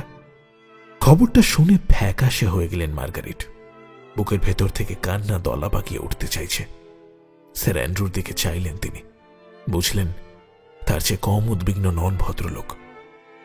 ডোভারে বিষণ্ণ একটা দিন কাটল। ঘরে ফিরে যাওয়ার পর আর বেরোননি মার্গারিট। শোভলিনের কোনো চর দেখে ফেলে যদি, সেই ভয়ে স্যালি ঘরে এসে খাবার দিয়ে গিয়েছে। বিকেলে আবারও জেটিতে গেলেন স্যার অ্যান্ড্রু। ফিরে এসে জানালেন একটা ইয়টের ব্যবস্থা করা হয়েছে, জোয়ার এলেই রওনা দেবেন ক্যাপ্টেন। বিকেল 5টায় মার্গারিট জেটিতে পৌঁছলেন। তার পেছন পেছন গেলেন বৃত্তরূপী স্যার অ্যান্ড্রু। ইয়টে চাপার পর দুজনেরই মেজাজ খোশ হয়ে এলো। ডোভারের সাদা পাহাড়গুলো একসময় দৃষ্টিসীমার আড়াল হল। মার্গারিট ক্রমান্বয়ে আশাবাদী হয়ে উঠছে। সন্ধ্যের আবছা অন্ধকারে ধীরে ধীরে স্পষ্ট হচ্ছে ফ্রান্সের ধূসর উপকূল। দুটো একটা বাতি জ্বলতে দেখা যাচ্ছে। সে সঙ্গেই বেশ কটা গির্জার চূড়ও চোখে পড়ল। আধ ঘন্টা পরে ফ্রান্সে পা রাখলেন মার্গারিট। ক্যালে ব্যবসার প্রাণ কেন্দ্র। ইংরেজ বণিকরা বিনা শুল্কে এখান থেকে ফরাসি মদ কেনে এবং চোরাচালান করে নিয়ে যায় ইংল্যান্ডে। স্যার অ্যান্ড্রু এবং মার্গারিটকে দেখে ক্যালের বাসিন্দাদের তাই কোনো ভাবান্তর হল না। বাতাসে মাছের আষ্টে গন্ধ, রাস্তায় বাতি নেই, কাদায় পা বসে যাচ্ছে বারবার। মার্গারিটের অবশ্য সেই দিকে কোনো ভ্রুক্ষেপ নেই। এদিকে রাস্তাঘাট সব স্যার অ্যান্ড্রুর নখদর্পণে। কারো কাছে পথ নির্দেশ চাইতে হল না। সরাইখানায় পৌঁছে গেলেন তারা। স্যার অ্যান্ড্রু দরজায় টোকা দিলেন। ভেতর থেকে বিড়বিড়ানির শব্দ কানে এলো তাদের। আবারও টোকা দিলেন স্যার অ্যান্ড্রু। বিড়বিড় করতে করতে টলমল পায়ে দরজার কাছে এগোলো গিয়ে একজন। দরজা খোলা হয়েছে। ঘরে ঢুকলেন ওনারা। পর মুহূর্তেই নিজেকে নোংরা জঘন্য এক ঘরের মধ্যে আবিষ্কার করলেন মার্গারিট। ঘরের প্রত্যেকটা আসবাব ভাঙা, চেয়ারগুলোতে হেলান দেওয়ার উপায় নেই, পায়া ভাঙা একটা টেবিল এক কোণে, কাঠ দিয়ে ঠেকনা দেয়া হয়েছে, একপাশে চিলে কোঠা, ময়লা পর্দা ঝুলছে ওটার সামনে, ভাঙা চোরা সিঁড়ি দিয়ে চিলে কোঠায় উঠতে হয়, দেয়ালে বড় বড় করে লেখা স্বাধীনতা সাম্য ভ্রাতৃত্ব। প্রদীপ জ্বলছে ঘরে, চুলোর আগুনে উজ্জ্বলতা খানিকটা বেড়েছে, চুলোর ওপরে একটা পাত্রে স্যুপ তৈরি হচ্ছে। আমরা ইংরেজ টুরিস্ট। ফরাসি ভাষায় অথচ দৃঢ় কণ্ঠে ঘোষণা করলেন স্যার অ্যান্ড্রু। আগন্তুক দুজনের দিকে বিদ্বেষপূর্ণ চাহনি দিল বুড়ো। বললেন, ইংরেজের বাচ্চা একটা। মাটিতে থুথু ফেলে গায়ের ঝাল মেটালো বুড়ো, তবে সরে দাঁড়িয়ে ভেতরে ঢোকার জায়গাও করে দিল, হাজার হোক খদ্দের। কি দুর্গন্ধ, কি পচা জায়গায় এলাম রে বাবা। ঠিক জানেন তো এটাই সেই জায়গা? হ্যাঁ, তবে এত যে বাজে জায়গা তা আমারও জানা ছিল না। চুলোর ধারে এক বুড়ি বসা, বিড়বিড় করছে আপন মনে, আর খানিক পর পর স্যুপের পাত্রে চামচ নাড়াচ্ছে। দারুণ স্যুপ বানাচ্ছেন দেখতে পাচ্ছি। আমরা কিন্তু সাপার করব। বিবি সাহেব আর আমি সেই কখন থেকে না খেয়ে আছি। অভিজাতদের গুলি মারি। টেবিলের কাছে গিয়ে স্যুপের বাটি হাতে নিয়ে স্ত্রীর দিকে এগিয়ে এলো সে। ওদের স্যুপ ঢালল বুড়ি। ব্রোগার্ড বাটিটা মার্গারিটের সামনে এনে রাখল। গা গুলিয়ে উঠল মার্গারিটের। এমন অস্বাস্থ্যকর জায়গায় কোনোদিন খেতে হতে পারে তা স্বপ্নেও ভাবেননি তিনি। খেয়ে নিন বিবি সাহেব, আমার মনে হয় খারাপ লাগবে না। নিন, শুরু করুন। ব্রোগার্ড গোটা কয়েক চামচ রেখেছে টেবিলে। এবার ওয়াইনের বোতল খুলে দুটো গ্লাসে ঢেলে তাদের সামনে রাখল। মার্গারেট টেবিলের কাছে তার চেয়ারটা টেনে নিয়ে বসলেন। খাওয়ার ভান করছেন তিনি। স্যার অ্যান্ড্রু ওদিকে বাধ্য চাকরের মতো তার পেছনে দাঁড়িয়ে। ম্যাডাম, ঘেন্না করবেন না, খান, একটু কষ্ট করে খান। না খেলে যে শরীরে শক্তি পাবে না। স্যুপটা খেতে খুব একটা খারাপ লাগছে না, কিন্তু একটু নাক সিটকে একটু কষ্ট করে যদি আপনি স্যুপটা খেয়ে নেন তো খুব ভালো হয়। আসলে এই ঘরের অপরিচ্ছন্নতার জন্যই আপনি সত্যি কথা বলতে মনে হচ্ছে যে খেতে ভালো লাগবে না। তুমিও খেয়ে নাও। এই যে ভাই, এই ইংরেজ ট্যুরিস্টরা আসে এখানে? আসে কখনো সখনো। ইংরেজরা জানে যে কোথায় ভালো ওয়াইন পাওয়া যায়, কাজেই এখানে না এসে ওদের উপায় নেই। আমার মনিব জানতে চাইছেন যে আপনি তার এক বন্ধুকে আজ দেখেছেন কিনা। ব্যবসার কাজে ক্যালেতে এসেছেন সেই ইংরেজ, লম্বা মতন ভদ্রলোক। লম্বা? আজকে? হ্যাঁ, দেখেছেন? আজ দেখেছি। খুব ভালো বংশের লোক বলেই তো মনে হলো। তবে ওই ছদ্মবেশও নেয়নি। স্যার অ্যান্ড্রু, ওকে জিজ্ঞেস করুন কোথায় গেছে সেই লোক। ভদ্রলোক কোন দিকে গেছেন, ফিরবেন কিনা কিছু কি বলেছেন? চলে গেছে, তবে সাপারে আসবে। স্যার অ্যান্ড্রু বাধা না দিলে আনন্দে চিৎকার করে উঠতেন মার্গারিট। তার স্বামী সুস্থ রয়েছেন এবং শীঘ্রই চলেও আসবেন এখানে। উনি কোথায় গিয়েছেন জানেন? ঘোড়ার গাড়ির ব্যবস্থা করতে। কখন গেছে? বিরক্ত হল ব্রোগার্ড। তার এত প্রশ্নের জবাব দেওয়ার কি প্রয়োজন? যা বলার বলে দিয়েছি। সাপারের অর্ডার দিয়ে গেছে, ফিরবে। কথাগুলো বলেই ঘর ছাড়ল সে। ম্যাডাম, ওকে আর প্রশ্ন করে লাভ নেই, হয়তো সন্দেহ করে বসতে পারে। এখানে কে যে স্পাই তা বোঝবার কিন্তু কোনো উপায় নেই। বোঝার দরকারই বা কি? আমার স্বামীর খবর পেয়ে গেছি, শিগগিরই দেখাও হচ্ছে, এই যথেষ্ট। সাবধান করলেন স্যার অ্যান্ড্রু। উঁচু কণ্ঠে কথা বলছিলেন মার্গারিট, কিন্তু দেওয়ালেরও কান আছে। উঠে পড়ে চারিদিকটা জরিপ করলেন ভদ্রলোক। চিলে কোঠায় গিয়ে দেখে এলেন কেউ লুকিয়ে রয়েছে কিনা। কাউকে কাউকে দেখতে পেলেন? স্যার, চাকর, বাবাজি, এখন কথা বলতে পারি তো? পারেন, তবে খুব আস্তে। আপনি এত চিন্তা করছেন কেন বলুন তো? আমার তো খুশিতে নাচতে ইচ্ছে করছে। পার্সিকে নিয়ে শিগগিরই ফ্রান্স ছাড়ছি আমরা। তাছাড়া শৌলিনরাও তো এসে পৌঁছয়নি। ভুল বললেন ম্যাডাম, জাহাজে ওঠার সময় ওকে দেখেছি।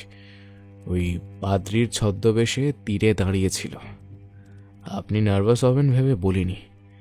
আমাদের বড়জোর আধ ঘন্টা পরে রওনা দিয়েছে ও। মুখ কালো হয়ে গেল মার্গারিটের। শোভলিন তাদের ঠিক পিছনেই রয়েছে। শোভলিন জানে স্যার পার্সি তার শালক ও কাউন্ট ডি টার্নির সঙ্গে কোথায় মিলিত হবেন। ভয়ঙ্কর বিপদ। স্যার পার্সি সম্পূর্ণ একা অভিযানের পরিকল্পনা করেছেন। কোনো অনুগামীকে বিপজ্জনক যাত্রায় সঙ্গী করেননি তিনি। কিন্তু শোভলিন, তিনি এখন তার পরিচয় জেনে ফেলেছেন। যে কোনো মুহূর্তে ধরে ফেলবে তাকে। সোভলিন এই জায়গাটার কথা জানে। কাগজ চুরি করে জেনে গিয়েছে। ফ্রান্সে পৌঁছেই সোজা এখানে চলে আসবে। আমরা তো ওর চেয়ে কিছুটা এগিয়ে রয়েছি। পার্সি এসে পড়লেই ওকে নিয়ে সোজা ইংল্যান্ডে রওনা দেব। পরে না হয় আমার ভাই আর কাউন্ট ডি টার্নির একটা ব্যবস্থা করা যাবে। একটা ব্যাপার কিন্তু ভুলে যাচ্ছেন। কোন ব্যাপার? স্যার পার্সি যা করার প্ল্যান মাফিকই করবেন। আর্মান্ড আর কাউন্ট ডি টার্নিকে ফেলে কখনোই যাবেন না উনি। 2-1 মিনিটের নীরবতা। তারপর দু হাতে মুখ ঠেকে কেঁদে ফেললেন মার্গারিট। স্যার অ্যান্ড্রু সান্ত্বনা জানানোর কোনো ভাষা খুঁজে পেলেন না। দলনেতাকে খুব ভালো করে চেনেন তিনি। প্রতিশ্রুতি ভঙ্গ করার লোক নন স্যার পার্সি। নিজেকে সামলে নেওয়ার প্রাণপণ চেষ্টা করছেন মার্গারিট। ঠিকই বলেছেন স্যার অ্যান্ড্রু। ওর দায়িত্ব ওকে পালন করতেই হবে। ঈশ্বর ওনার সহায় হন। কিন্তু আমাদেরও সময় নষ্ট করা চলবে না। ওকে জানাতে হবে শোভলিন পেছনে লেগেছে। ঠিক। আপনি এক কাজ করুন, পাশের গ্রামটায় গিয়ে দেখুন ওকে পান কিনা। পেলে জানাবেন। আমি এখানে অপেক্ষা করব। কিছুটা অন্তত কাজ এগোবে তাতে। একা থাকতে পারবেন? পারতেই হবে। ব্রোগার্ডকে বলুন আমাকে অন্য কোনো ঘরে বসার ব্যবস্থা করে দিতে। শৌলিনের চোখ এড়িয়ে থাকতে চাই আসলে। ওকে কিছু পয়সা দিয়ে যান, যাতে পার্সি এলেই আমাকে জানান দেয়। শান্তভাবে কথাগুলো বললেন মার্গারিট। ঠিক করেছেন। না, আর দুর্বলতা দেখাবেন না তিনি। যা হয় মাথা পেতে নেবেন। বিনা বাক্য ব্যয়ে আদেশ পালন করলেন অনুগত ভৃত্য স্যার অ্যান্ড্রু। ভেতরের ঘরের দরজায় টোকা দিলেন তিনি। বিড়বিড় করতে করতে দরজা খুলল ব্রোগার্ড, খানিকটা বিরক্তি নিয়েই। আমার মনিব নিরিবিলিতে বিশ্রাম নিতে চান, সম্ভব কি? অসম্ভব হল না, কারণ বুড়োর হাতে মোটা অঙ্কের টাকা গুঁজে দেওয়া হয়েছে। চিলেকোঠায় বন্দোবস্ত হলো। ভালোই হয়েছে। আড়াল থেকে সবাইকে দেখা যাবে, আর ধরা পড়ার ভয়ও নেই। হুট করে একটা কিছু করে বসবেন না যেন। সতর্ক থাকুন, ঠিক আছে? মার্গারিট তখন সিঁড়ি বেয়ে উঠছেন। চারিদিকে কিন্তু স্পাই ভর্তি, তাই স্যার পার্সির সঙ্গে দেখা করার আগেও একটু দেখে নেবেন যে কেউ আশেপাশে আছে কিনা। সে নিয়ে আপনি ভাববেন না। আপনি আপনি নিশ্চিন্তে থাকুন। যা করার বুঝে শুনেই করব। ভাঙাচোরা সিঁড়িগুলো পেয়ে চিলেকোঠায় উঠে এলেন তিনি। ব্রোগার্ড তার প্রতি ভ্রুক্ষেপও করল না। চিলেকোঠায় বিছিয়ে রাখা খড়ের উপর বসলেন মার্গারিট। ছেঁড়া পর্দাটা সরাতেই বুঝলেন দেখা না দিয়েও এখান থেকে সবাইকে দেখতে পাবেন, কথাও শোনা যাবে। ব্রোগার্ডকে ভালো টাকাই দেয়া হয়েছে, সে বিশ্বাসঘাতকতা করবে না। অপর দিকে একবার চাইলেন স্যার অ্যান্ড্রু। তার উদ্দেশ্যে হাত নাড়লেন মার্গারিট। রাতের আধারে বেরিয়ে গেলেন স্যার অ্যান্ড্রু।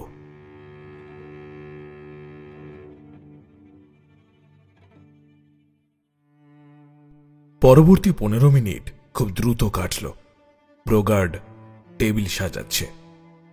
তার আচরণেই বোঝা গেল লম্বা ইংরেজির প্রতি সমীহ পোষণ করে সে।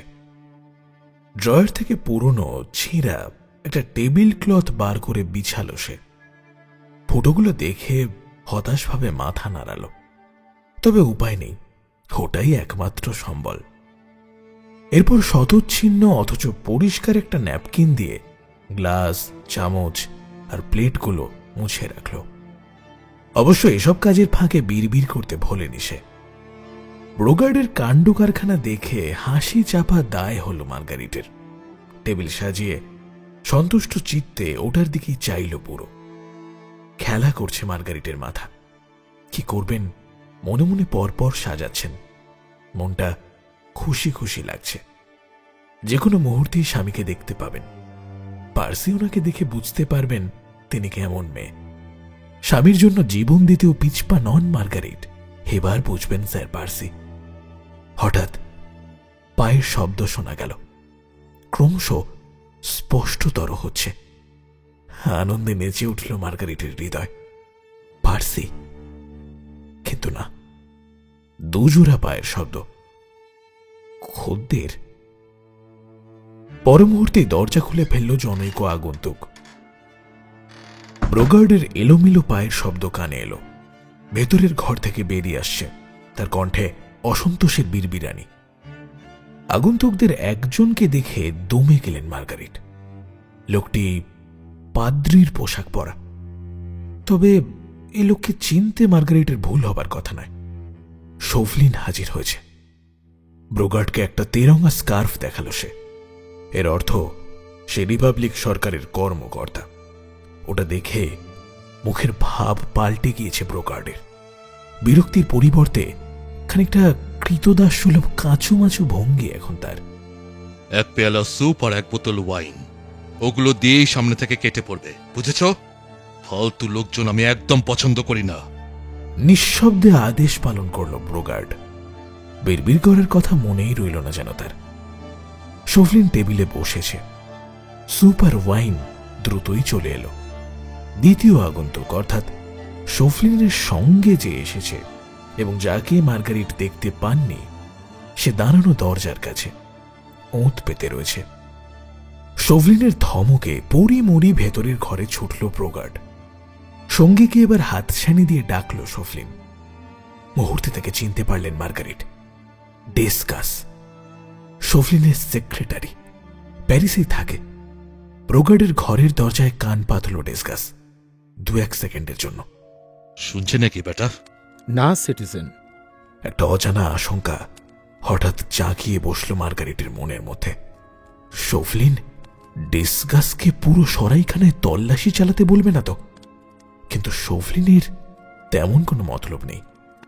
ডেসকাসকে কাছে ডাকল সে, বলল, ইংলিশ জাহাজটার খবর কি? সূর্য ডোবার পর আর নজর করতে পারিনি, তবে ওটা পশ্চিমে কেপ গ্রিসনেজের দিকে যাচ্ছিল। গুড। ক্যাপ্টেন জটলি কিছু বলেছেন তোমাকে? আপনাকে উনি চিন্তা করতে বারণ করেছেন। আপনার সব অর্ডারই পালন করা হবে। এখানে আসার প্রতিটা রাস্তায় দিনরাত পাহারার ব্যবস্থা থাকছে। সৈকত আর পাহাড়গুলোতেও পাহারা বসবে। পিয়েরে ব্ল্যাঙ্কার্ডের কুঁড়ে ঘরটা কোথায় সেটা কি জানেও? না সিটিজেন, ওই নামে কোনো জায়গা কেউই হয়তো চিনবে না। উপকূলে জেলেদের কুঁড়ে আছে প্রচুর। থাকবে। আজ রাতের জন্য কি ব্যবস্থা? সৈকত আর রাস্তাগুলোয় পাহারা বসেছে। ক্যাপ্টেন জাটলি পরবর্তী নির্দেশের জন্য অপেক্ষা করছেন। তবে এক্ষুনি তার কাছে যাও, পাহারাদার বাড়াতে বলো, বিশেষ করে সৈকতে, বুঝেছ? যারাই ওসব রাস্তা ব্যবহার করবে তাদেরই ভালো মতো লক্ষ্য করবে পাহারাদারেরা। আমার দরকার ওই লম্বা লোকটাকে। খুব সম্ভবত ছদ্মবেশে থাকবেও, কিন্তু তাতে তো আর হাইট লুকোতে পারছে না। বড় জোর কুঁজো হওয়ার ভান করবে, ব্যাস। যাই হোক, ওদের বলে দেবে যে করে হোক ওই লম্বা লোকটাকে পাকড়াও করতে, বুঝেছ? হ্যাঁ সিটিজেন। অচেনা কোনো লোককে দেখলে অন্তত 2 জন নজর রাখবে তার উপর। লম্বা লোককে দেখেও কেউ যদি পালাতে দেয় তবে তার প্রাণ যাবে। একজন ওকে চোখে চোখে রাখবে আর অন্যজন তক্ষুনি ঘোড়ায় চেপে এখানে এসে রিপোর্ট করবে। যাও এবার। স্যালুট জানিয়ে ডেসকাস দরজার দিকে এগোল। শোভলিনের প্ল্যান শুনে ভয়ে জমে গেলেন মার্গারিট। স্কারলেট পিম্পার্নেলের চারপাশ থেকে ছড়ানো জাল গুটিয়ে আনছে শোভলিন। ডেসকাস বেরিয়ে যাওয়ার মুহূর্তে পিছু ডাকল শোভলিন। ধক করে উঠল মার্গারিটের বুকের ভেতরটা। আবারও কোন বুদ্ধি বাতলে দেবে বেটা? শোভলিনের মুখ এখন স্পষ্ট দেখতে পাচ্ছেন তিনি। তার দু চোখে ঘৃণা আর ক্রোধ। এই লোকের কাছে করুণা আশা করা বৃথা। ও, একটা কথা তো ভুলেই গিয়েছিলাম, লম্বা লোকটা মারামারি বাঁধিয়ে বসতে পারে। হ্যাঁ, খুব দরকার না হলে কেউ গুলি চালাবে না। ওকে জ্যান্ত চাই আমি। ডিসকাস বেরিয়ে যাওয়ার পর অট্টহাসি হাসল শোফলিন। আসন্ন বিজয় কল্পনা করে দু হাত ঘষতে লাগল। হ্যাট খুলে রেখে সুপে মন দিল সে। খানিকটা নিশ্চিন্ত ভঙ্গি, আত্মবিশ্বাসে ভরপুর। এই সময় একটা ঘটনায় আত্মারাম খাঁচা ছাড়া হওয়ার জোগাড় হলো মার্গারিটের। কণ্ঠস্বর পরিচিত, তার স্বামী গলা ছেড়ে গান গাইছেন। শোভলিনও শুনতে পেয়েছে। অবাক হয়ে দরজার দিকে চাইল সে। হ্যাটটা দ্রুত মাথায় চড়ালো। কণ্ঠস্বরটা ক্রমে জোরালো হচ্ছে। মার্গারিটের ইচ্ছে হলো এক দৌড়ে চিলেকোঠা থেকে নেমে স্বামীকে সাবধান করে দেন। অতি কষ্টে ইচ্ছেটাকে দমন করলেন তিনি। দরজার কাছে পৌঁছানোর আগেই শোভলিন বাধা দেবে। তাছাড়া সরাইখানার বাইরেও সৈন্য রেখেছে কিনা কে জানে। মার্গারিট দরজার কাজটা দেখতে পাচ্ছেন না। দম বন্ধ করে বসে রইলেন তিনি। কি ঘটছে অনুমান করতে চাইছেন। পার্সি ব্ল্যাকনি ঘরে ঢুকে পাদ্রিকে টেবিলে বসে থাকতে দেখতে পেলেন। তাকে সম্পূর্ণ উপেক্ষা করে খোশ মেজাজে চেঁচাতে লাগলেন তিনি। ওই হে ব্রুগার্ড, কোথায় তুমি? পার্সি ব্ল্যাকনির পরনে গতদিনের সেই পোশাক। তাকে দেখে কে বলবে ভীষণ বিপদ মাথায় নিয়ে ঘুরে বেড়াচ্ছেন তিনি। ঘরের মাঝখানে দাঁড়িয়ে ব্রোগার্ডের জন্য অপেক্ষা করছেন স্যার পার্সি। মার্গারেটের আশঙ্কা শোভলিনের সংকেতে যে কোনো মুহূর্তে হুড়মুড়িয়ে ঘরে ঢুকে পড়তে পারে সৈন্যের দল। কিন্তু ব্রোগার্ডের কোনো পাত্তা নেই। টেবিলের দিকে এগোলেন স্যার পার্সি। পাদ্রির পিঠ চাপড়ে দিয়ে বললেন, পাদ্রি বাবা, মানে মিস্টার শোভলিন, আপনাকে এখানে আশা করিনি। স্যুপ খাওয়ার ভান করছিলেন শোভলিন। চমকে উঠল সে এবং খানিকটা কেশে ফেলল। পার্সি ব্ল্যাকনি শোভলিনের পিঠে চাপড় মেরে বললেন, কি হলো, কি হলো? বিষম লেগে গেল নাকি? খুব খারাপ জিনিস। আমার এক বন্ধু তো একবার কাশতে কাশতে মারাই গেল। জায়গাটা একেবারে বাজে, তাই না? একটা চেয়ার টেনে শোভলিনের পাশে বসলেন। টেবিলে আরো একটা বাটি রয়েছে, সেটায় স্যুপ ঢাললেন তিনি, আর গ্লাসে ওয়াইন। বুর্গার্ড হতচ্ছাড়া ঘুমোচ্ছে বোধ হয়। শোভলিনও খানিকটা সামলে উঠেছে। বুঝেছে স্যার পার্সির সামনে পাদ্রির অভিনয় করা বৃথা। হাত বাড়িয়ে দিলেন তিনি। আপনাকে দেখে খুব ভালো লাগলো। ভেবেছিলাম আপনি চ্যানেলের উল্টো দিকে রয়েছেন, সেজন্যই হঠাৎ দেখে ভড়কে গিয়েছিলাম। তাই বুঝি? মিস্টার শোবার্টিন? শোবার্টিন নয়, শোভলিন। শোভলিন, শোভলিন, সরি মিস্টার শোভলিন। আমি আসলে বিদেশি নাম ঠিক মনে রাখতে পারি না। মনের আনন্দে স্যুপ খাচ্ছেন স্যার পার্সি। হাসছেন প্রাণ খুলে, যেন শত্রুর সঙ্গে বসে স্যুপ খেতেই ফ্রান্সে এসেছেন তিনি। আপনি যে গির্জায় যোগ দিয়েছেন তা জানতাম না। তবে আপনাকে না চিনে উপায় নেই, যদিও পরচুলা আর হ্যাটে চেহারা খানিকটা পাল্টেছে। ও তাই নাকি? আপনার চেহারা নিয়ে কথা বলছি বলে কিছু মনে করছেন না তো? না না, কি যে বলেন। বলছি লেডি ব্ল্যাকনি ভালো আছেন তো? হ্যাঁ, তা আছেন। সুপার ওয়াইন শেষ করছেন তিনি, আর চোখে ঘড়ি দেখল শোভলিন। ডিসকাস এখনই ফিরবে। চরম শত্রুকে অবশেষে হাতের মুঠোয় পাওয়া গেছে। প্যারিস যাচ্ছেন নাকি স্যার পার্সি? এই একটু লিলেতে যাব। প্যারিস আমার জন্য সুবিধের জায়গা নয় মিস্টার শোবার্টিন, সরি শোভলিন। হ্যাঁ, আপনারা যারা বিপ্লবের ব্যাপারে আগ্রহী নন তাদের জন্য প্যারিস একদম মেরমেরে। হ্যাঁ হ্যাঁ, তা যা বলেছেন। শোভলিন আবারও ঘড়ির দিকে দেখল। কি হলো, কোনো অ্যাপয়েন্টমেন্ট আছে নাকি? আমার জন্য সময় নষ্ট করবেন না, আপনি আপনার কাজে যেতে পারেন। চুলোর কাছে চেয়ার নিয়ে গেলেন তিনি। মার্গারিট পারলে চিৎকার করে সাবধান করতেন তাকে, কিন্তু চুপ করে রইলেন। বড্ড অসহায় তিনি। ও, কারো আসবার কথা? শোভলিনকে তৃতীয়বারের মতো ঘড়ির দিকে চাইতে দেখে জানতে চাইলেন স্যার পার্সি। হ্যাঁ, এক বন্ধু আসবে। কোনো মহিলা নয় তো পাদ্রী সাহেব? গির্জা কিন্তু মেয়ে বন্ধু অ্যালাও করে না। হ্যাঁ, করে কি? আপনি আগুনের ধারে এসে বসুন না, আপনার শীত করছে না? আগুন উস্কে দিলেন স্যার পার্সি শোভলিনের মধ্যে। কোনো তাড়া নেই তার, পরম নিশ্চিন্ত। একটা চেয়ার টেনে আনলেন আগুনের কাছে। শোভলিন এসে বসল সেটাই। এখন বলুন, আপনার বান্ধবী দেখতে কেমন? সুন্দরী? ফরাসি মহিলারা তো খুব রূপসী হন, তাই না? শোভলিন এসব কথায় কর্ণপাত করছে না। সরাইখানার দিকে এগোচ্ছে সৈন্যের পদশব্দ। কান পেতে শুনছেন তিনি। তার কানে যেন মধু বর্ষিত হচ্ছে। ডেসকাস লোকজন নিয়ে এলো বলে, আর বেশি হলে 3 মিনিট, তারপর এই বাছাধন যাবে কোথায়?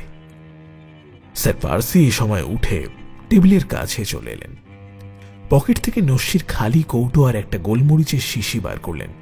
শিশির পুরো গোলমরিচটা ঢাললেন নস্যির কৌটোয়।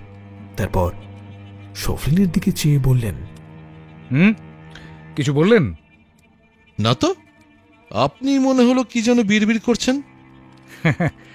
হ্যাঁ, বলছিলাম যে পিকাডিলির ইহুদিটা দারুণ মাল দিয়েছে এবার। এত ভালো নস্যি আগে কখনো নিইনি। নেবেন খানিকটা? শোভলিন বুঝতেও পারলেন না কত বড় ভুল করতে যাচ্ছে। নির্দ্বিধায় নস্যি নিল সে। হাক্কেল সেলামিও দিতে হলো তক্ষুনি। আর এই ফাঁকে টেবিলে সাপারের বিলের টাকা রেখে শোভলিনের পিঠ চাপড়ে দিয়ে ধীরে সুস্থে সেখান থেকে বেরিয়ে গেলেন স্যার পার্সি।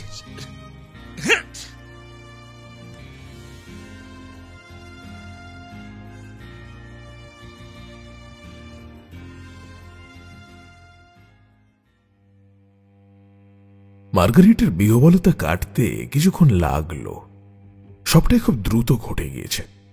স্কারলেট পিম্পারনেল পালিয়ে গেছে। এখন খানিকটা সামলে উঠেছে শোভলিন, খানিকটা কম হাঁটছে এখন।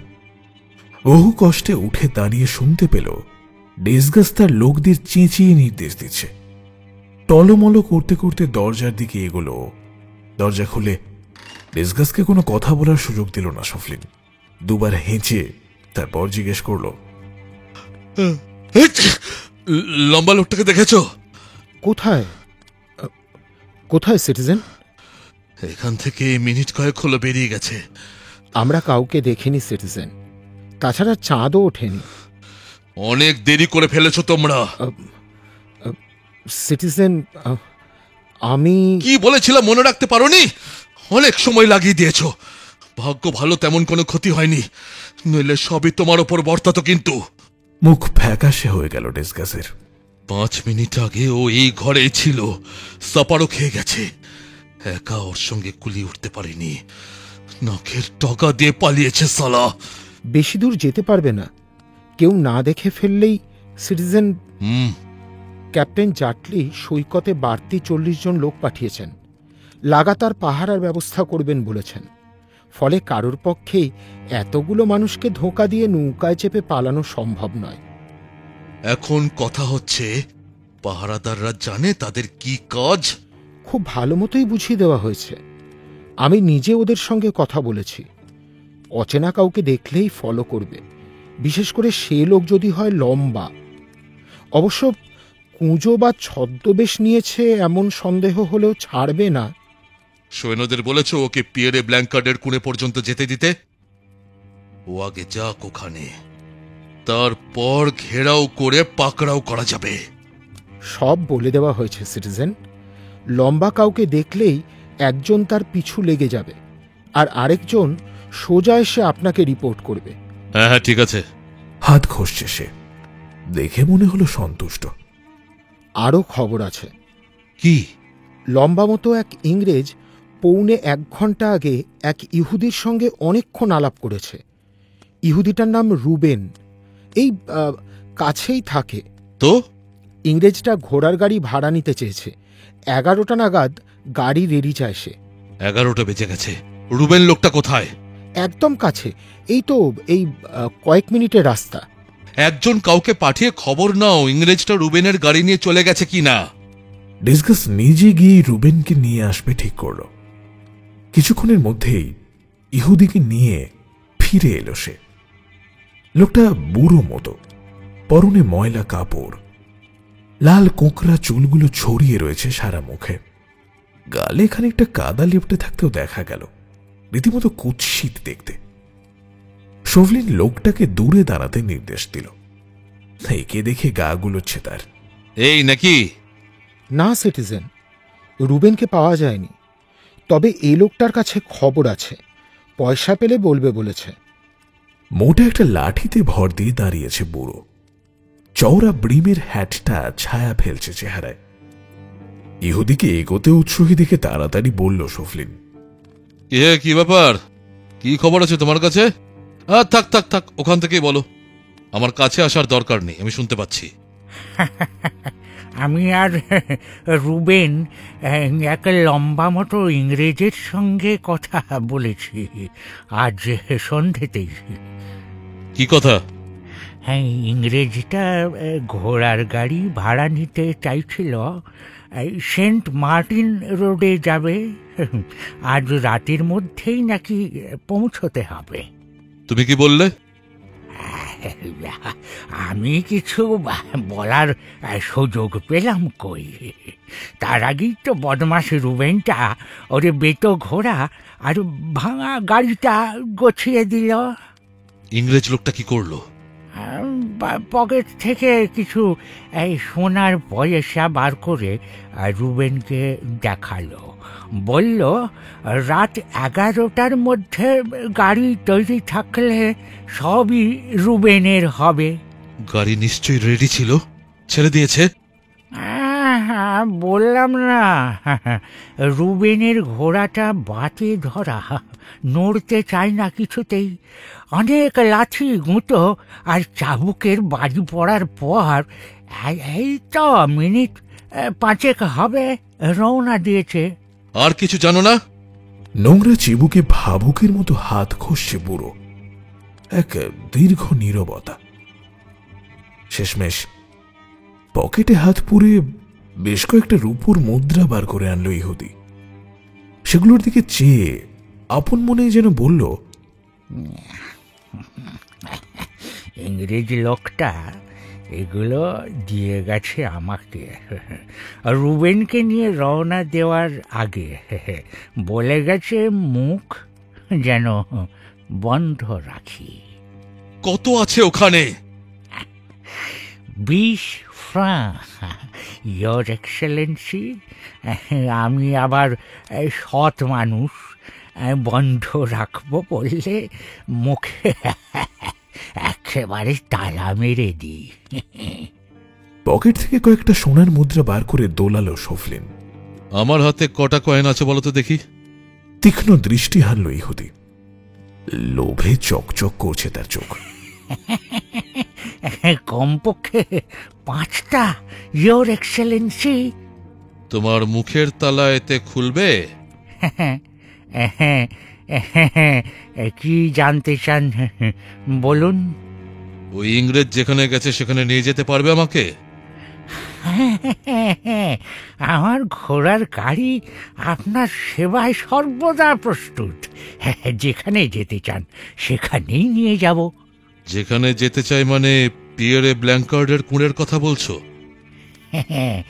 ইয়োর এক্সেলেন্সি, ঠিক ধরেছেন, ঠিক ধরেছেন।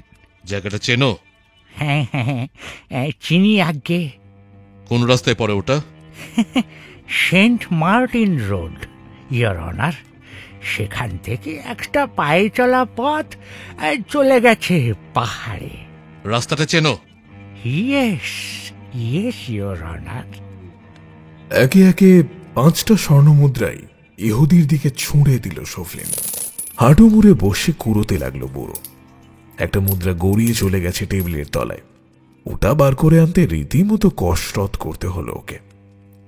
বুড়ো কয়েন কুড়ানো শেষে আবার উঠে দাঁড়ালো। শোভলিন বলল, তোমার গাড়ি কতক্ষণের মধ্যে রেডি করতে পারবে? রেডি আছে ইয়োর অনার। কোথায়? এই তো দরজার কাছে, দেখবেন। দরকার নেই, আমাকে কদ্দূর পৌঁছে দিতে পারবে সেটা বলো। পিয়েরে ব্ল্যাঙ্কার্ডের কুঁড়ে পর্যন্ত তো অবশ্যই, তারপর দরকার পড়লে আরো। কাছের গ্রামটা এখান থেকে কত দূর? হ্যাঁ, সিকুয়েলানি এখান থেকে সবচেয়ে কাছে, এই ধরুন গে 4 মাইল। চাইলেই ওখান থেকে অন্য কোনো ট্রান্সপোর্টের ব্যবস্থা করতে পারে ওই ইংরেজ, তাই না?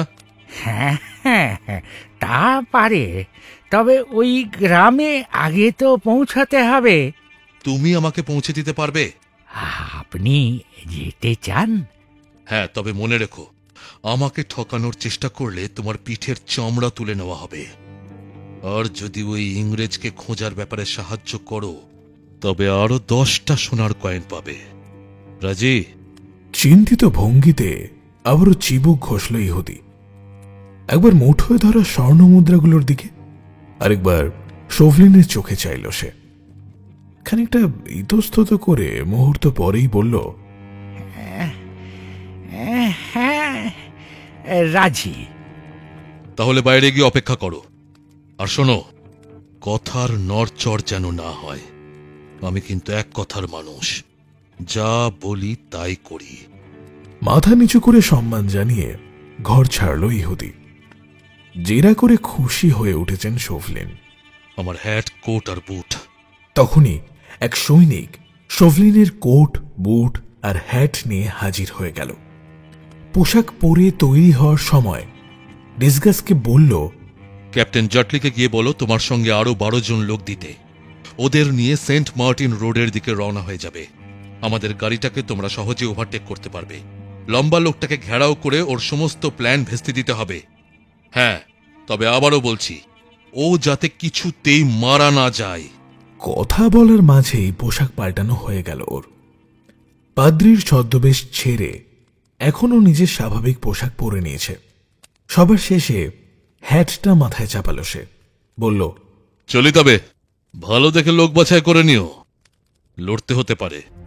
এইবার বাবাজি পালাবে কোথায়? কাঁপাকাঁপি অবস্থা হবে ওর, কিন্তু হাতে পায়ে ধরলেও তো আর মাথা বাঁচাতে পারছে না। কি বলো ডিসগাস? কুৎসিত হাসল শোভলিন। আর তাই শুনে অন্তরাত্মা কেঁপে উঠল মার্গারিটের।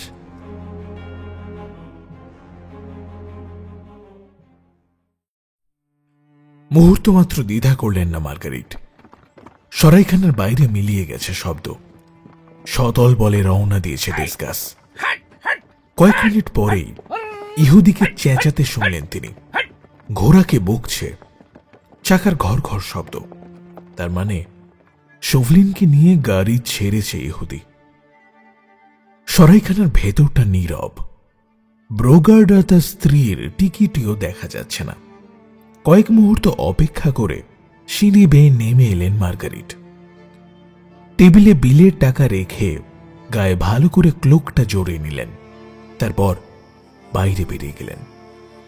অন্ধকার রাত। বড় রাস্তা ছেড়ে পায়ে চলা পথ ধরলেন মার্গারিট, যাতে ডিসগাসের খপ্পরে না পড়েন।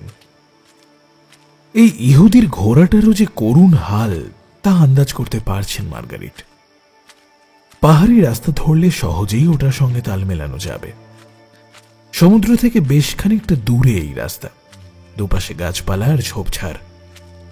ভাগ্য ভালো চাঁদ ওঠেনি। আধারে গা ঢাকা দিয়ে হেঁটে চলেছেন মার্গারিট। চারিদিক নিথর। দূর থেকে কেবল মৃদু গোঙানির শব্দ। সমুদ্র ডাকছে। হেঁটে চলেছেন মার্গারিট। ক্যালের আবছা আলোগুলো মিলিয়ে গিয়েছে খানিক আগে। স্যার অ্যান্ড্রুকে বলে আসা গেল না। এত দেরি করলেন কেন ভদ্রলোক? অবশ্য ক্ষতি কিছু হয়নি, এই রাস্তা চেনা আছে তার। চাকার শব্দ স্পষ্ট শুনতে পাচ্ছেন তিনি, তবে দূরত্ব বজায় রাখার সিদ্ধান্তই নিলেন তিনি। মার্গারিট অনুমান করতে চাইলেন স্যার পার্সি এখন কোথায় রয়েছেন। খুব বেশি দূরে নয় নিশ্চয়ই, কারণ শোভলিনের চেয়ে বড় জোর 15 মিনিট আগে বেরিয়েছেন তিনি। ওদিকে ইহুদির গাড়িতে বসে ক্ষণে ক্ষণেই পুলক অনুভব করছে শোভলিন। হাত ঘষছে ঘন ঘন। এবার কোথায় যাবে স্কারলেট পিম্পারনেল? আর কত দূর? অধৈর্য হয়ে খানিক পরপরই জিজ্ঞেস করছে শোফলিন। এই তো এসে পড়েছি বলে। ঠিক তো? একদম ঠিক।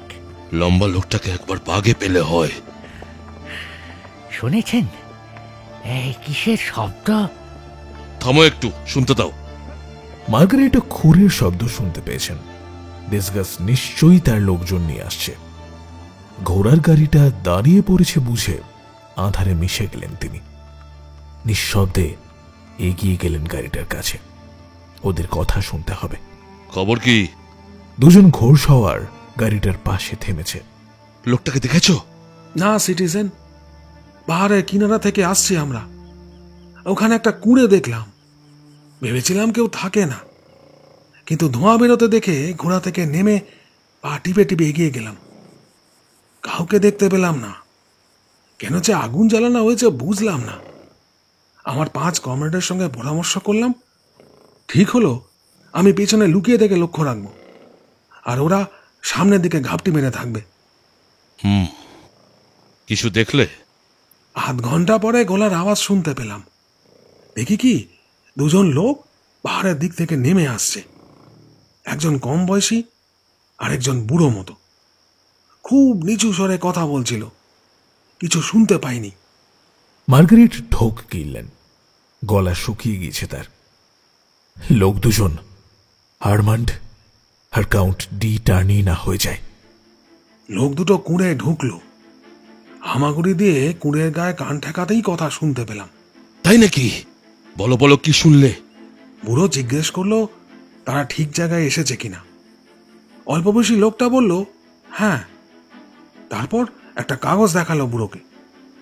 এই প্ল্যান মাফিক কাজ করতে হবে আমাদের, বলল লোকটা। আমি বোধহয় সে সময় শব্দ করে ফেলেছিলাম, ফলে দরজার কাছে গিয়ে একবার বাড়িটা দেখে এলো ছোকরা। তারপর বুড়োর সঙ্গে ফিস ফিসে কথা বলতে লাগলো। আর শুনতে পাইনি। আর কিছু? 6 জন পাহারায় ছিলাম। 4 জন এখন কুড়ে পাহারা দিচ্ছে, আর আমরা 2 জন আপনাকে খবর জানাতে এসেছি। ওই লম্বা ইংরেজটাকে দেখোনি? না সিটিজেন। তোমার লোকেরা জানে ওকে দেখলে কি করতে হবে? জানে সিটিজেন। ওকে কিছুতেই চোখের আড়াল করা চলবে না। পালাতে চেষ্টা করলে ঘেরাও, এমনকি দরকার পড়লে গুলিও করতে হবে। মানে যে করে হোক ধরতেই হবে ওকে। হ্যাঁ, কিন্তু আমি চাই না লোকটা আহত হোক, অন্তত এখনই নয়। এখানে আসার পথে রাস্তায় কয়েকজন সৈন্যকে দেখলাম। ওরা কিছু বলল? না সিটিজেন, ওরাও কাউকে দেখেনি। কিন্তু সে আছে, সে আছে, কোথাও না কোথাও সে আছে। হয়তো ঘোড়ার গাড়িতে, নয়তো অন্য কোনোখানে। শোনো, কুঁড়েটা এখান থেকে কত দূর? এই মাইল 2। আমাকে ওখানে নিয়ে যেতে পারবে? কেন পারবো না। তবে এক কাজ করো, তুমি গাড়িতে উঠে এসো, তোমার কমরেডকে বলো 2টো ঘোড়ায় নিয়ে যেতে। ইহুদিটাকে দেখিয়ে দাও কোথায় যেতে হবে। শর্টকাট রাস্তা হলেই ভালো। শোভলিন যখন এসব কথা বলছে তখন সসৈন্যে দ্রুত এগোচ্ছে ডিসগাস। মার্গারেট বুঝলেন এখন সরে পড়ার সময়। রাস্তার পাশের একটা ঝোপে লুকিয়ে পড়লেন তিনি। ডিসগাস হাজির হয়ে গিয়েছে ততক্ষণে। গাড়িটা এখন বেশ খানিকটা দূরে। হামাগুড়ি দিয়ে নিঃশব্দে অনুসরণ করতে লাগলেন মার্গারেট। পা ব্যথা করছে তার, ফুলে গেছে রীতিমতো, হাঁপাচ্ছেন। প্রায় 2 ঘন্টা হতে চলল তিনি হাঁটছেন। গাড়ি হঠাৎ থেমে পড়ল। মার্গারেট শুনলেন শোভলিন নেমে কিসব যেন নির্দেশ দিচ্ছে। কিছুক্ষণ পরে ডিসগাসও পৌঁছালো সেখানে। তারা দুজনে পায়ে চলে একটা রাস্তা ধরে পাহাড়ের দিকে হাঁটতে শুরু করল। পেছনে সৈন্যদল। ইহুদি রইল রাস্তাতেই। খানিক দূর গিয়েই দাঁড়িয়ে পড়ল শোভলিনরা। মার্গারেটকে ওদের কাছাকাছি হতে হবে, নইলে কথা শুনবেন কি করে। হামাগুড়ি দিয়ে এগোতে লাগলেন তিনি। একটা ঘাসে ছাওয়া শুকনো নালার কাছে চলে এসেছেন। শোভলিন কি বলে সে তা শোনার জন্য উৎকর্ণ হলেন। পিয়েরে ব্ল্যাঙ্কার্ডের কুঁড়ে কোথায়? আরো 800 মিটারের মতো যেতে হবে, পাহাড়ের ওপাশে। গুড, তুমি আগে হাঁটো, আমরা যখন পাহাড় পেয়ে নামবো তখন কুঁড়ের কাছে যাবে তুমি। কোনো অভিজাতকে দেখা যায় কিনা জানা দরকার। পারবে না? খুব পারবো। সবাই শোনো, ও যাবে কুঁড়েটায় উকি দিতে। ইংরেজ লোকটাকে দেখলে শীষ দিয়ে জানান দেবে ও। তোমরা সবাই তখন ঘিরে ফেলবে কুঁড়েটাকে। ওরা পিস্তল ব্যবহার করার আগে কাত করে দেবে।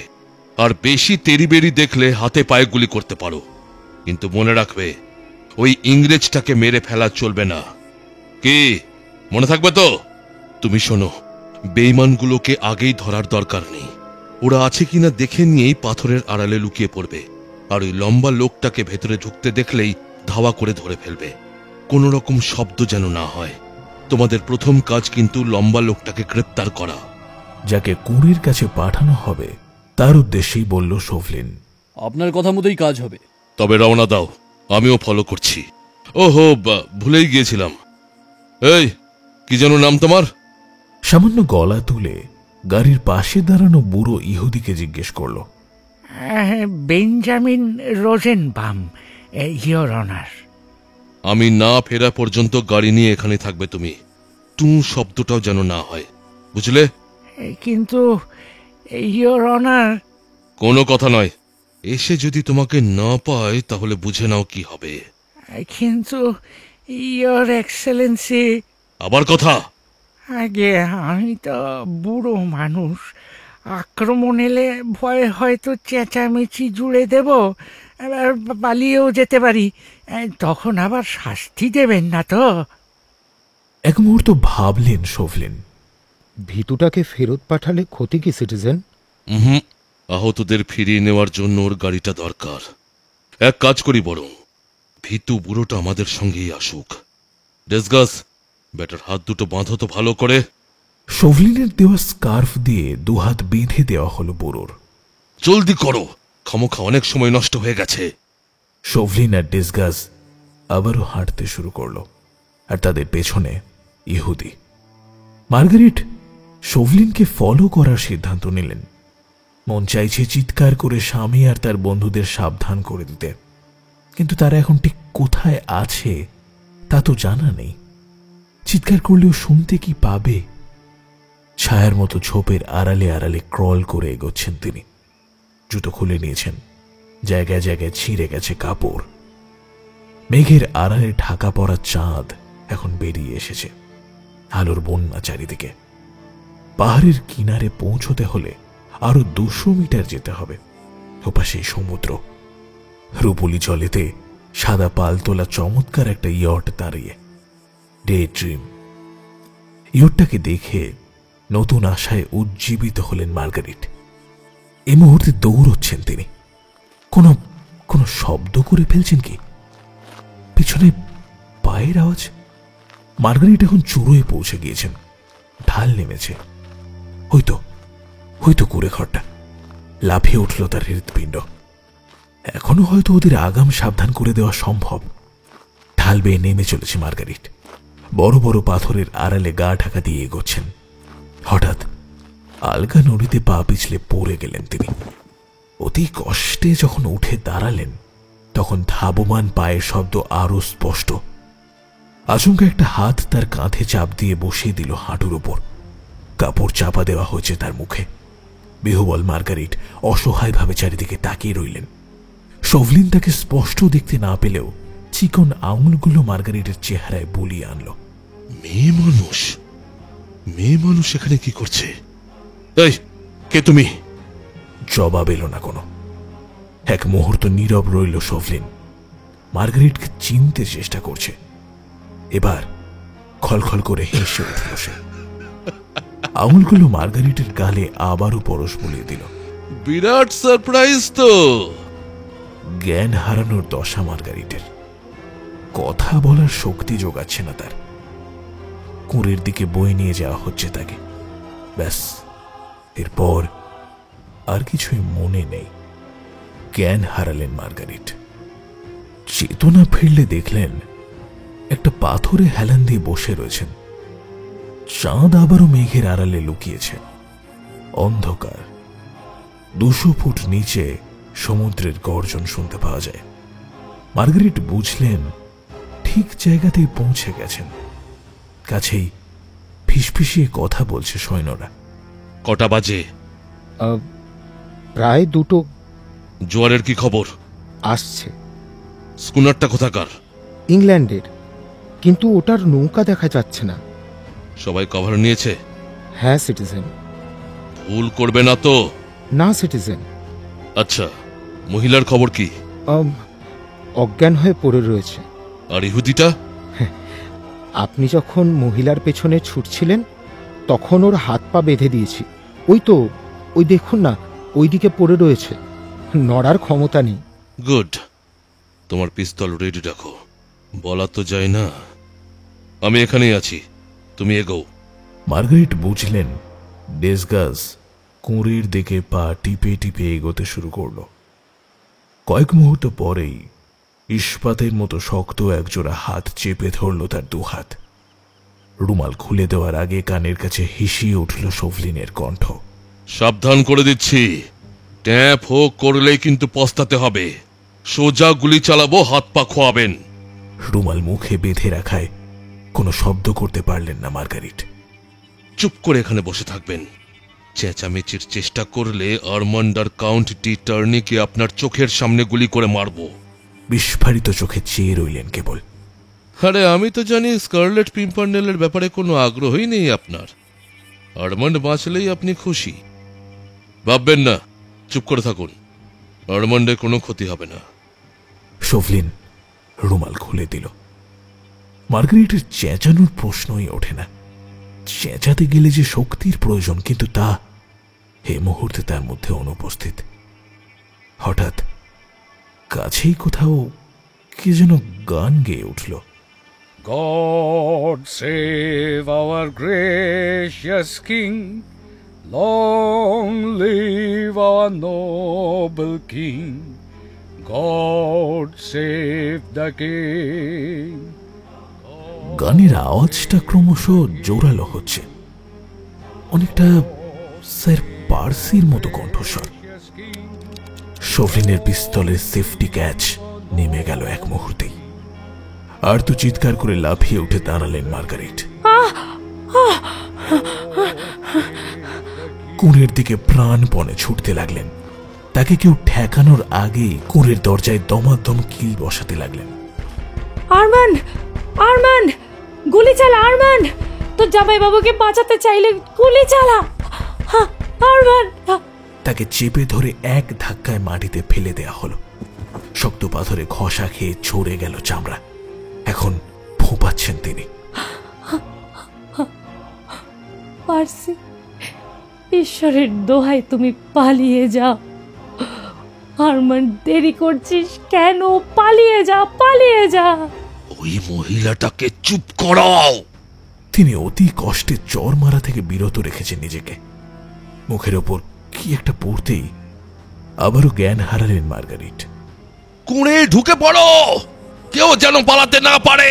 কজন সৈন্য হুড়মুড়িয়ে ঢুকে পড়ল ঘরের ভেতরে, কিন্তু ঘর তল্লাশি করে কাউকেই পাওয়া গেল না। অধৈর্য শোভলিনও ঢুকেছে তাদের পিছন পিছন। কই লোকজন, কই? কেউ তো নেই। পালিয়েছে? কিভাবে পালালো? ধরো ওদেরকে, ওদেরকে ধরতেই হবে। লোকগুলো সৈকতের দিকে ছুটল। অবশিষ্ট সৈনিকদের উদ্দেশ্যে শোভলিন বলল, এর প্রায়শ্চিত্ত করতে হবে জীবন দিয়ে। আমাদের কি দোষ? লম্বা লোকটা কুঁড়ে ঢুকলে তবে তাকে গ্রেপ্তার করার কথা, কিন্তু তেমন কেউ তো এলোই না। কিন্তু মহিলাটা চেঁচানোর আগেই তো তোমাকে কুঁড়ের দিকে যেতে বলেছিলাম, বলিনি? লোকগুলো পালালো কিভাবে? হয়তো আমি পৌঁছনোর আগেই পালিয়েছে। দূরে গোলাগুলির শব্দ হচ্ছে। সৈকতের দিকে চাইল শোভলিন, কিছু দেখা যাচ্ছে না। চাঁদ এখনো মেঘের আড়াল ছাড়েনি। হঠাৎ নৌকা চলার ছলাচ্ছল শব্দ শুনতে পাওয়া যায়। রুমাল বার করে কপালের ঘাম মুছল শোভলিন। নৌকা! আরমান্ড আর কাউন্ট ডি টার্নি হামাগুড়ি দিয়ে কুঁড়ে ঘর থেকে বেরিয়ে পাহাড়ের এক পাশ দিয়ে নিঃশব্দে নেমে গেছে। ওখানকার টহলদার সৈনিকরা তাদের ঠেকায়নি, কারণ তাদের উপর নির্দেশ রয়েছে লম্বা ইংরেজকে ধরতে হবে। অন্যদের ব্যাপারে কিছু বলে দেওয়া হয়নি। এদিকে ডে ড্রিমের নৌকা অপেক্ষা করছিল পলাতকদের জন্য। এ মুহূর্তে নিশ্চয়ই ইয়টটি ডেকে বসে রয়েছে তারা। বন্দুকের শব্দে সেই সন্দেহটাই বদ্ধমূল হল। ইয়টটা ছেড়ে দিল সিটিজেন। রাগে শফলিনের মাথার চুল ছিঁড়তে ইচ্ছা করছে, কিন্তু মেজাজ দেখে কি লাভ এখন? তাছাড়া আসল লোকটাকে তো ধরার সুযোগ এখন রয়েছে। খানিক আগেই গান গাইছিল ব্যাটা, এত শীঘ্রই নিশ্চয়ই পালাতে পারেনি। আরমান্ডদের পিছনে যারা ধাওয়া করছিল তারা এখন আবারও চড়াই বেয়ে পাহাড়ে উঠে আসছে। দেরি করে ফেলেছি আমরা, নৌকো অপেক্ষা করছিল ওদের জন্য। আমরা আমরা পৌঁছতেই পালিয়েছে, গুলি করেও কোনো লাভ হয়নি। ওই মেয়ে লোকটা চেঁচানোর আগেই পার হয়ে গেছে লোকগুলো। তার মানে ওদের পাঠাতে পারলেও নিজে পালাতে পারেনি স্কারলেট পিম্পারনেল। এখনো ফ্রান্সের মাটিতেই রয়েছে সে। লণ্ঠন নিয়ে এসো। সবাই গিয়ে ঢুকলো সেই কুঁড়ে। লণ্ঠন নিয়ে কুঁড়েটা তন্ন তন্ন করে খুঁজল শফলিন। এক কোণে সাদা রঙের ছোট্ট কি একটা যেন পড়ে রয়েছে। ডিসগাস কাগজটা করিয়ে এনে শফলিনের হাতে দিল। দ্রুত চোখ বোলালো সে। বোঝাই যাচ্ছে খুব তাড়াহুড়ো করে লেখা হয়েছে। চিঠিতে লেখা, এটা হাতে পেয়ে মিনিট 2 অপেক্ষা করবে, তারপর একে একে হামাগুড়ি দিয়ে বেরিয়ে আসবে। বাঁ দিকে ঘুরে সাবধানে নেমে যাবে পাহাড় থেকে খাঁড়িতে। নৌকা রেডি থাকবে, নামার আগে শীষ দেবে। শীষের শব্দ শুনলেই আমার লোকেরা তোমাদের ডে ড্রিমে পৌঁছে দেবে। জাহাজে উঠেই নৌকাটা ফেরত পাঠিয়ে দেবে। আমি শট ক্রিসের উল্টো দিকের খাঁড়িতে চলে যাব। সংকেত না দেওয়া পর্যন্ত দূরত্ব বজায় রাখতে বলবে আমার লোকেদের। দেরি করো না, যা যা বললাম সবই করতে চেষ্টা করবে। তোমাদের মধ্যে কে সবচেয়ে ভালো সৈকত চেনো? আমি সিটিজেন। শ্যাট ক্রিসের উল্টো দিকে খাঁড়ি আছে একটা। আছে সিটিজেন, চিনি আমি। ওই লম্বা লোকটা ওখানেই পৌঁছতে চায়। ওই বেটার আগে যে ওখানে পৌঁছবে তার জন্য 1000 ফ্রাঁ। পাহাড়ের ওপর দিয়ে একটা শর্টকাট রাস্তা আছে। বন্ধুদের নিয়ে তক্ষণই ছুটল সে। একজন সৈন্য মার্গারিটের পাহারায় ছিল। একে পাহারা দিয়ে আর কি লাভ? আসল লোকগুলোকেই তো ধরতে পারলে না। ইহুদিটা কই? এই তো কাছেই আছে। নিয়ে এসো ওকে। ডিসগাস গিয়েই এক লাথি কষালো ইহুদির গায়ে। পায়ের বাঁধন খুলে তাকে নিয়ে এলো শফলিনের সামনে। চুক্তির কথা মনে আছে নিশ্চয়ই? Yes your honour. আমার কাজ হাসিল হয়নি, কাজে চুক্তির শর্ত আমাকে পালন করতেই হবে। কিন্তু ইয়োর অনার। কোনো কথা নয়। এই তোমরা এদিকে এসো, বেল্ট দিয়ে পেটাতে শুরু করো একে। হ্যাঁ, তবে সাবধান, মেরে ফেলো না যেন। নিজের ব্যর্থতার দায় নিরীহ ইহুদির উপর চাপিয়ে গায়ের ছাল মেটানোর ব্যবস্থা করল আসলে শফলিন। বুড়োটাকে আচ্ছে সে পিটিয়ে ওর গাড়ি নিয়ে ক্যালেতে ফিরে যাব আমরা। বুড়ো আর ওই মেয়ে লোকটা এখানেই পড়ে থাকুক। কাল সকালে ওদের নিয়ে যাওয়ার জন্য লোক পাঠাবো। ওদের এখন যা দশা তাতে পালাতে চাইলেও বেশি দূর যেতে পারবে না। শফলিন এখনো আশা ছাড়েনি। 30 জন লোকের সতর্ক দৃষ্টি এড়িয়ে এবার আর পালাতে হচ্ছে না স্কারলেট পিম্পারনেলকে। তবে ভরসাও হতে চায় না পুরোপুরি। সৈনিকগুলো যে এত আহাম্মক তা তো আগে বোঝা যায়নি।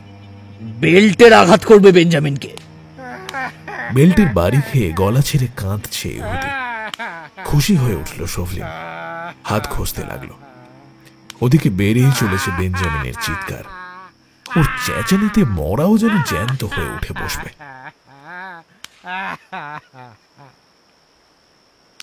যথেষ্ট হয়েছে, ওকে আর মারার দরকার নেই। এবার মারলে মরেই যাবে। ও এখানেই থাকুক, গাড়ির দিকে এগোও, আমি আসছি। সৈনিকরা বেল্ট গুটিয়ে নিল। মার্গারিট যেখানে পড়ে রয়েছেন সেদিকে এগোলো শফলিন। মার্গারিট উঠে বসতে চেষ্টা করলেন। চারিদিকে চাইছেন তিনি। তার চোখে আতঙ্ক, বেদনা। শফলিন ঝুঁকে চুমু খেল তার হাতে। আপনাকে ফেলে যেতে হচ্ছে সুন্দরী, তবে সঙ্গী পাবেন একজনকে। বেঞ্জামিন আপনার দেখাশোনা করবে এখানে। আবার দেখা হবে হয়তো লন্ডনে। প্রিন্স অফ ওয়েলসের পার্টিতেও দেখা হতে পারে, কি বলেন? স্যার পার্সিও থাকবেন তো সেখানে?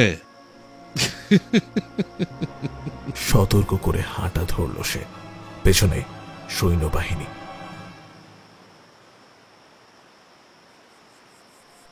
লোকগুলোর পায়ের শব্দ মিলিয়ে যেতে শুনলেন মার্গারিট।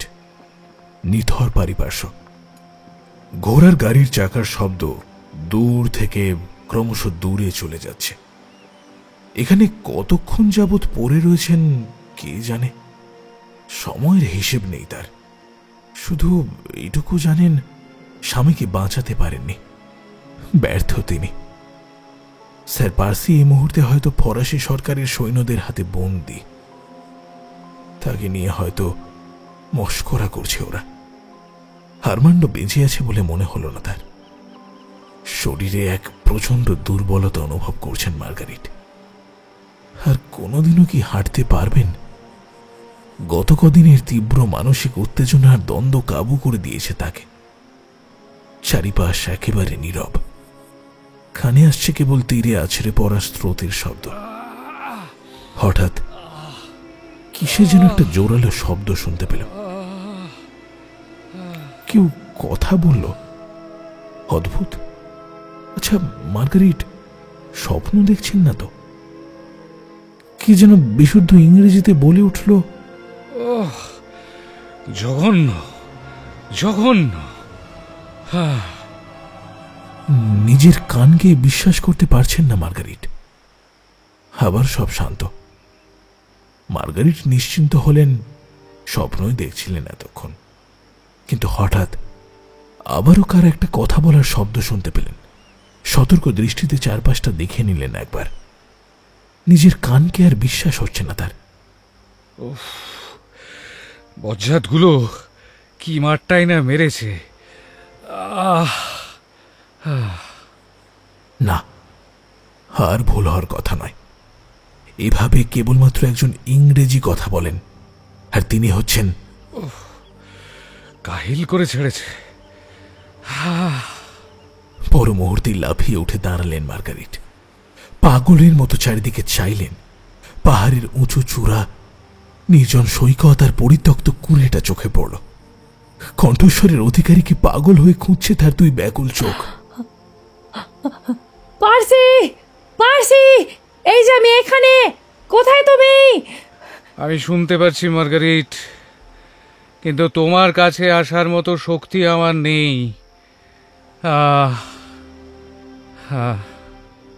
মার্গারিট বুঝতে পারলেন কোন দিক থেকে কণ্ঠস্বরটা এলো, কিন্তু কাউকেই তো দেখা যাচ্ছে না। কেবল ওই যে বুড়ো ইহুদিটা পড়ে রয়েছে। এ কি স্বপ্ন নাকি সত্যি? চাঁদের আলোর দিকে পিঠ তার। ওঠার চেষ্টা করছেন, কিন্তু হাত বাঁধা থাকায় পারছেন না। এক ছুটে স্বামীর কাছে পৌঁছে গেলেন মার্গারিট। তার মুখটা দুহাতে চেপে ধরে সরাসরি চোখের দিকে চাইলেন। পার্সি, পার্সি, সোনা আমার। দেখো তো, দেখো তো সোনা, হাতের বাঁধনটা খুলে দিতে পারো কিনা? সঙ্গে ছুরি নেই, আঙুলেও জোর পাচ্ছেন না। বাঁধন খুলতে দুই পা ব্যবহার করলেন তিনি। অঝোর ধারায় জল গড়াচ্ছে তার চোখ বেয়ে।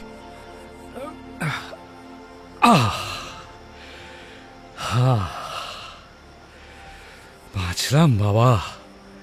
ভীষণ মেরেছে বেটারা। আর কোন ইংরেজ কখনো এত মার খেয়েছে বলে তো মনে হয় না, তাও আবার একতরফা ভাবে। বেহাল দশা স্যার পার্সির। পকেট থেকে ব্র্যান্ডির বোতল বার করলেন। নিজে কয়েক ঢোক পান করে মার্গারিটকেও দিলেন সেটা। আমাকে আজব দেখাচ্ছে না? স্বভাব সিদ্ধ প্রাণ খোলা হাসলেন স্যার পার্সি। হ্যাঁ, কোঁকড়া চুলে অবশ্য অদ্ভুত দেখানোরই কথা। পরচুলা খুলে নিলেন তিনি। হাত পা টান টান করলেন। এতক্ষণ ঝুঁকে কুঁজো বুড়োর অভিনয় করায় ব্যথা হয়ে গিয়েছে শরীরে। এবার সরাসরি স্ত্রীর মায়াবী নীল চোখ জোড়ার দিকে চাইলেন তিনি। পার্সি, তুমি যদি জানতে আমি তোমাকে কতখানি। জানি সোনা, সবই জানি। আমার ওপর আর রাগ নেই তো? কি যে বলো না তুমি, রাগ তো থাকার কথা তোমার। আমারই ভুল হয়েছিল, বিশ্বাস করে প্রথমেই সব জানিয়ে দিলে আজ আর তোমাকে এত কষ্ট পেতে হতো না। একটা পাথরে হেলান দিয়ে পাশাপাশি বসে রয়েছেন স্বামী স্ত্রী। স্যার পার্সি নিজের ক্লান্ত মাথাটা স্ত্রীর কাঁধে রেখেছেন। মার্গারিটকে এই মুহূর্তে নিঃসন্দেহে দুনিয়ার সবচাইতে সুখী স্ত্রী বলা যায়। মার্গারিটের ছিঁড়া কাপড়ের ভেতর দিয়ে ছড়ে ফুলে যাওয়া পা বেরিয়ে পড়েছে। স্যার পার্সি হাত রাখলেন স্ত্রীর হাঁটুতে, চুমু খেলেন গালে। তার জন্য কি কষ্টটাই না সহ্য করেছে তার স্ত্রী। কিন্তু আরমান্ড, হঠাৎ মনে পড়তেই বললেন মার্গারিট, ওর জন্য ভাবতে হবে না। তোমাকে বলিনি ওর কোনো ক্ষতি হতে দেব না। কাউন্ট ডি টার্নি আর ও এখন ডে ড্রিমের ডেকে। কিভাবে?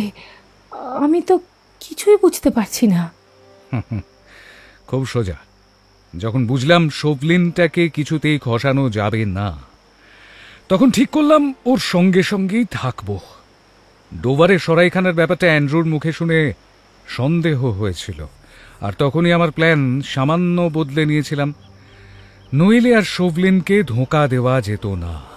কিন্তু আরমান্ডদের খবর দিই কিভাবে? সব রাস্তাতেই তখন পাহারা, আমাকে খুঁজছে। জানতাম ব্রুগার্ডের সরাইখানায় তখনকার মতো পার পেলেও শোভলিন আমাকে ছাড়বে না, পিছনে লেগে থাকবে। তাই এই ইহুদির ছদ্মবেশ নিলাম। এই ছদ্মবেশে ধরা পড়ার ভয় কম। রুবেনের সঙ্গে বিকেলে দেখা করলাম, টাকা ধরিয়ে দিতেই কাপড় আর পরচুলার ব্যবস্থা করে দিল। কিন্তু শোভলিন যদি কোনোভাবে তোমাকে চিনে ফেলতো? তবে আর রক্ষে ছিল না। সব আয়োজনই মাঠে মারা যেত। কিন্তু এটুকু ঝুঁকি তো নিতেই হবে। মানুষকে মোটামুটি চেনা হয়ে গেছে আমার। বেশিরভাগ ফরাসি কিন্তু ইহুদিদের দেখতে পারে না, জানো তো। ইহুদিদের দিকে ভালো করে তাকাতেও চায় না ওরা, কাছে আসা তো দূরের কথা। তারপর কি করলে? তারপর সবই কপাল। আমি একটা কাগজে আগেই লিখে রেখেছিলাম আরমান্ডদের কি করতে হবে। হাত পা বাঁধা থাকায় ক্রল করে কুঁড়ে পর্যন্ত পৌঁছতে ওফ, জীবন বেরিয়ে গেছে আমার। কুঁড়ের ভেতর কাগজটা ফেলে দিয়েছি, আর ওটা পড়েই আমার কথা মতো কাজ করেছে ওরা, বেঁচেও গেছে। যখন বুঝলাম ওরা নিরাপদ, তখনই খুশিতে গলা ছেড়ে গান ধরলাম। অবশ্য আমি যে গাইছি তা কেউই বোঝেনি।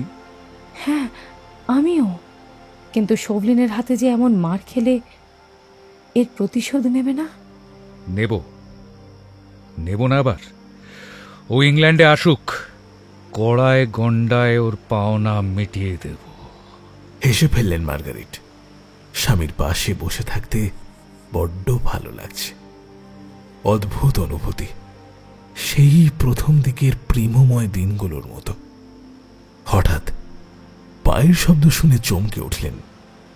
খসে পড়ছে আলকা নুড়ি। শোভলিন লোক পাঠালো? ও কি কিসের শব্দ? ভয়ের কিছু নেই। ফোক্সের কথা ভুলে গেছো মনে হচ্ছে। ও স্যার অ্যান্ড্রু, তাই বলুন। হাঁপ ছেড়ে বললেন মার্গারিট। সত্যিই ভুলে গিয়েছিলেন তার কথা। উঠে পড়ো ডার্লিং, ডে ড্রিমের নৌকা কাছেই আমাদের জন্য অপেক্ষা করছে। ডে ড্রিমের নৌকা? ওটা না আরমান্ডদের নিয়ে চলে গেছে? গিয়েছিল, আবার এসেছে। এজন্যেও বুদ্ধি খাটাতে হয়েছে।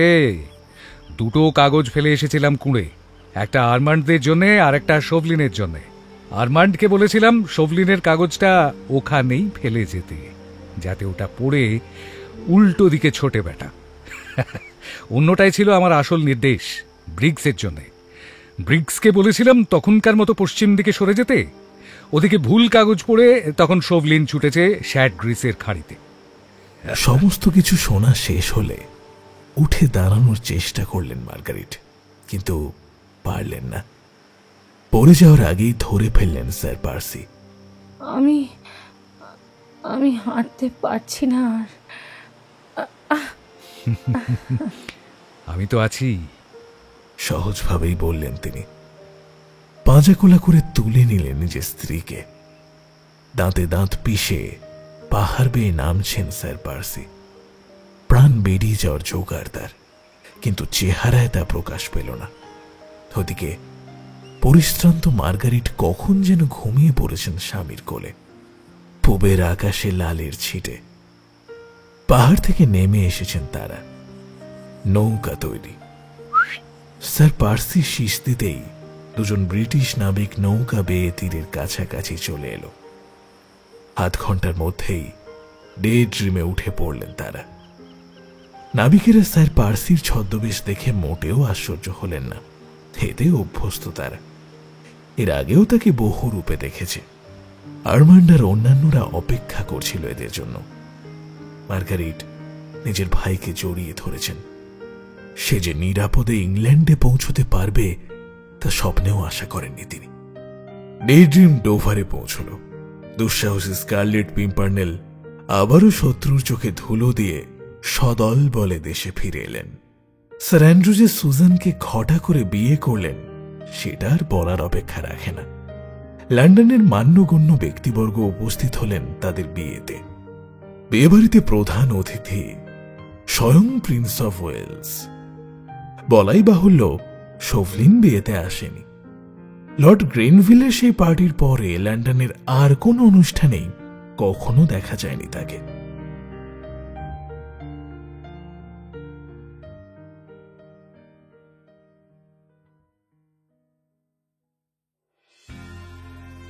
কেমন লাগলো আজকের গল্প জানাতে ভুলবেন না আপনাদের মূল্যবান কমেন্টসের মাধ্যমে। আর যদি খুব ভালো লেগে থাকে চ্যানেলটি সাবস্ক্রাইব করে পাশে থাকা বেল আইকনটি অবশ্যই প্রেস করে দেবেন, যাতে আমরা যখনই কোনো নতুন ভিডিও আপলোড করব আপনাদের কাছে নোটিফিকেশন পৌঁছে যায়। আজকে আপনারা শুনছিলেন হাঙ্গেরিয়ান ব্রিটিশ লেখিকা বারোনেস ওটশির লেখা দ্য স্কারলেট পিম্পারনেল দ্বিতীয় এবং অন্তিম পর্ব। আজকের গল্প পাঠে ছিল কুন্তল।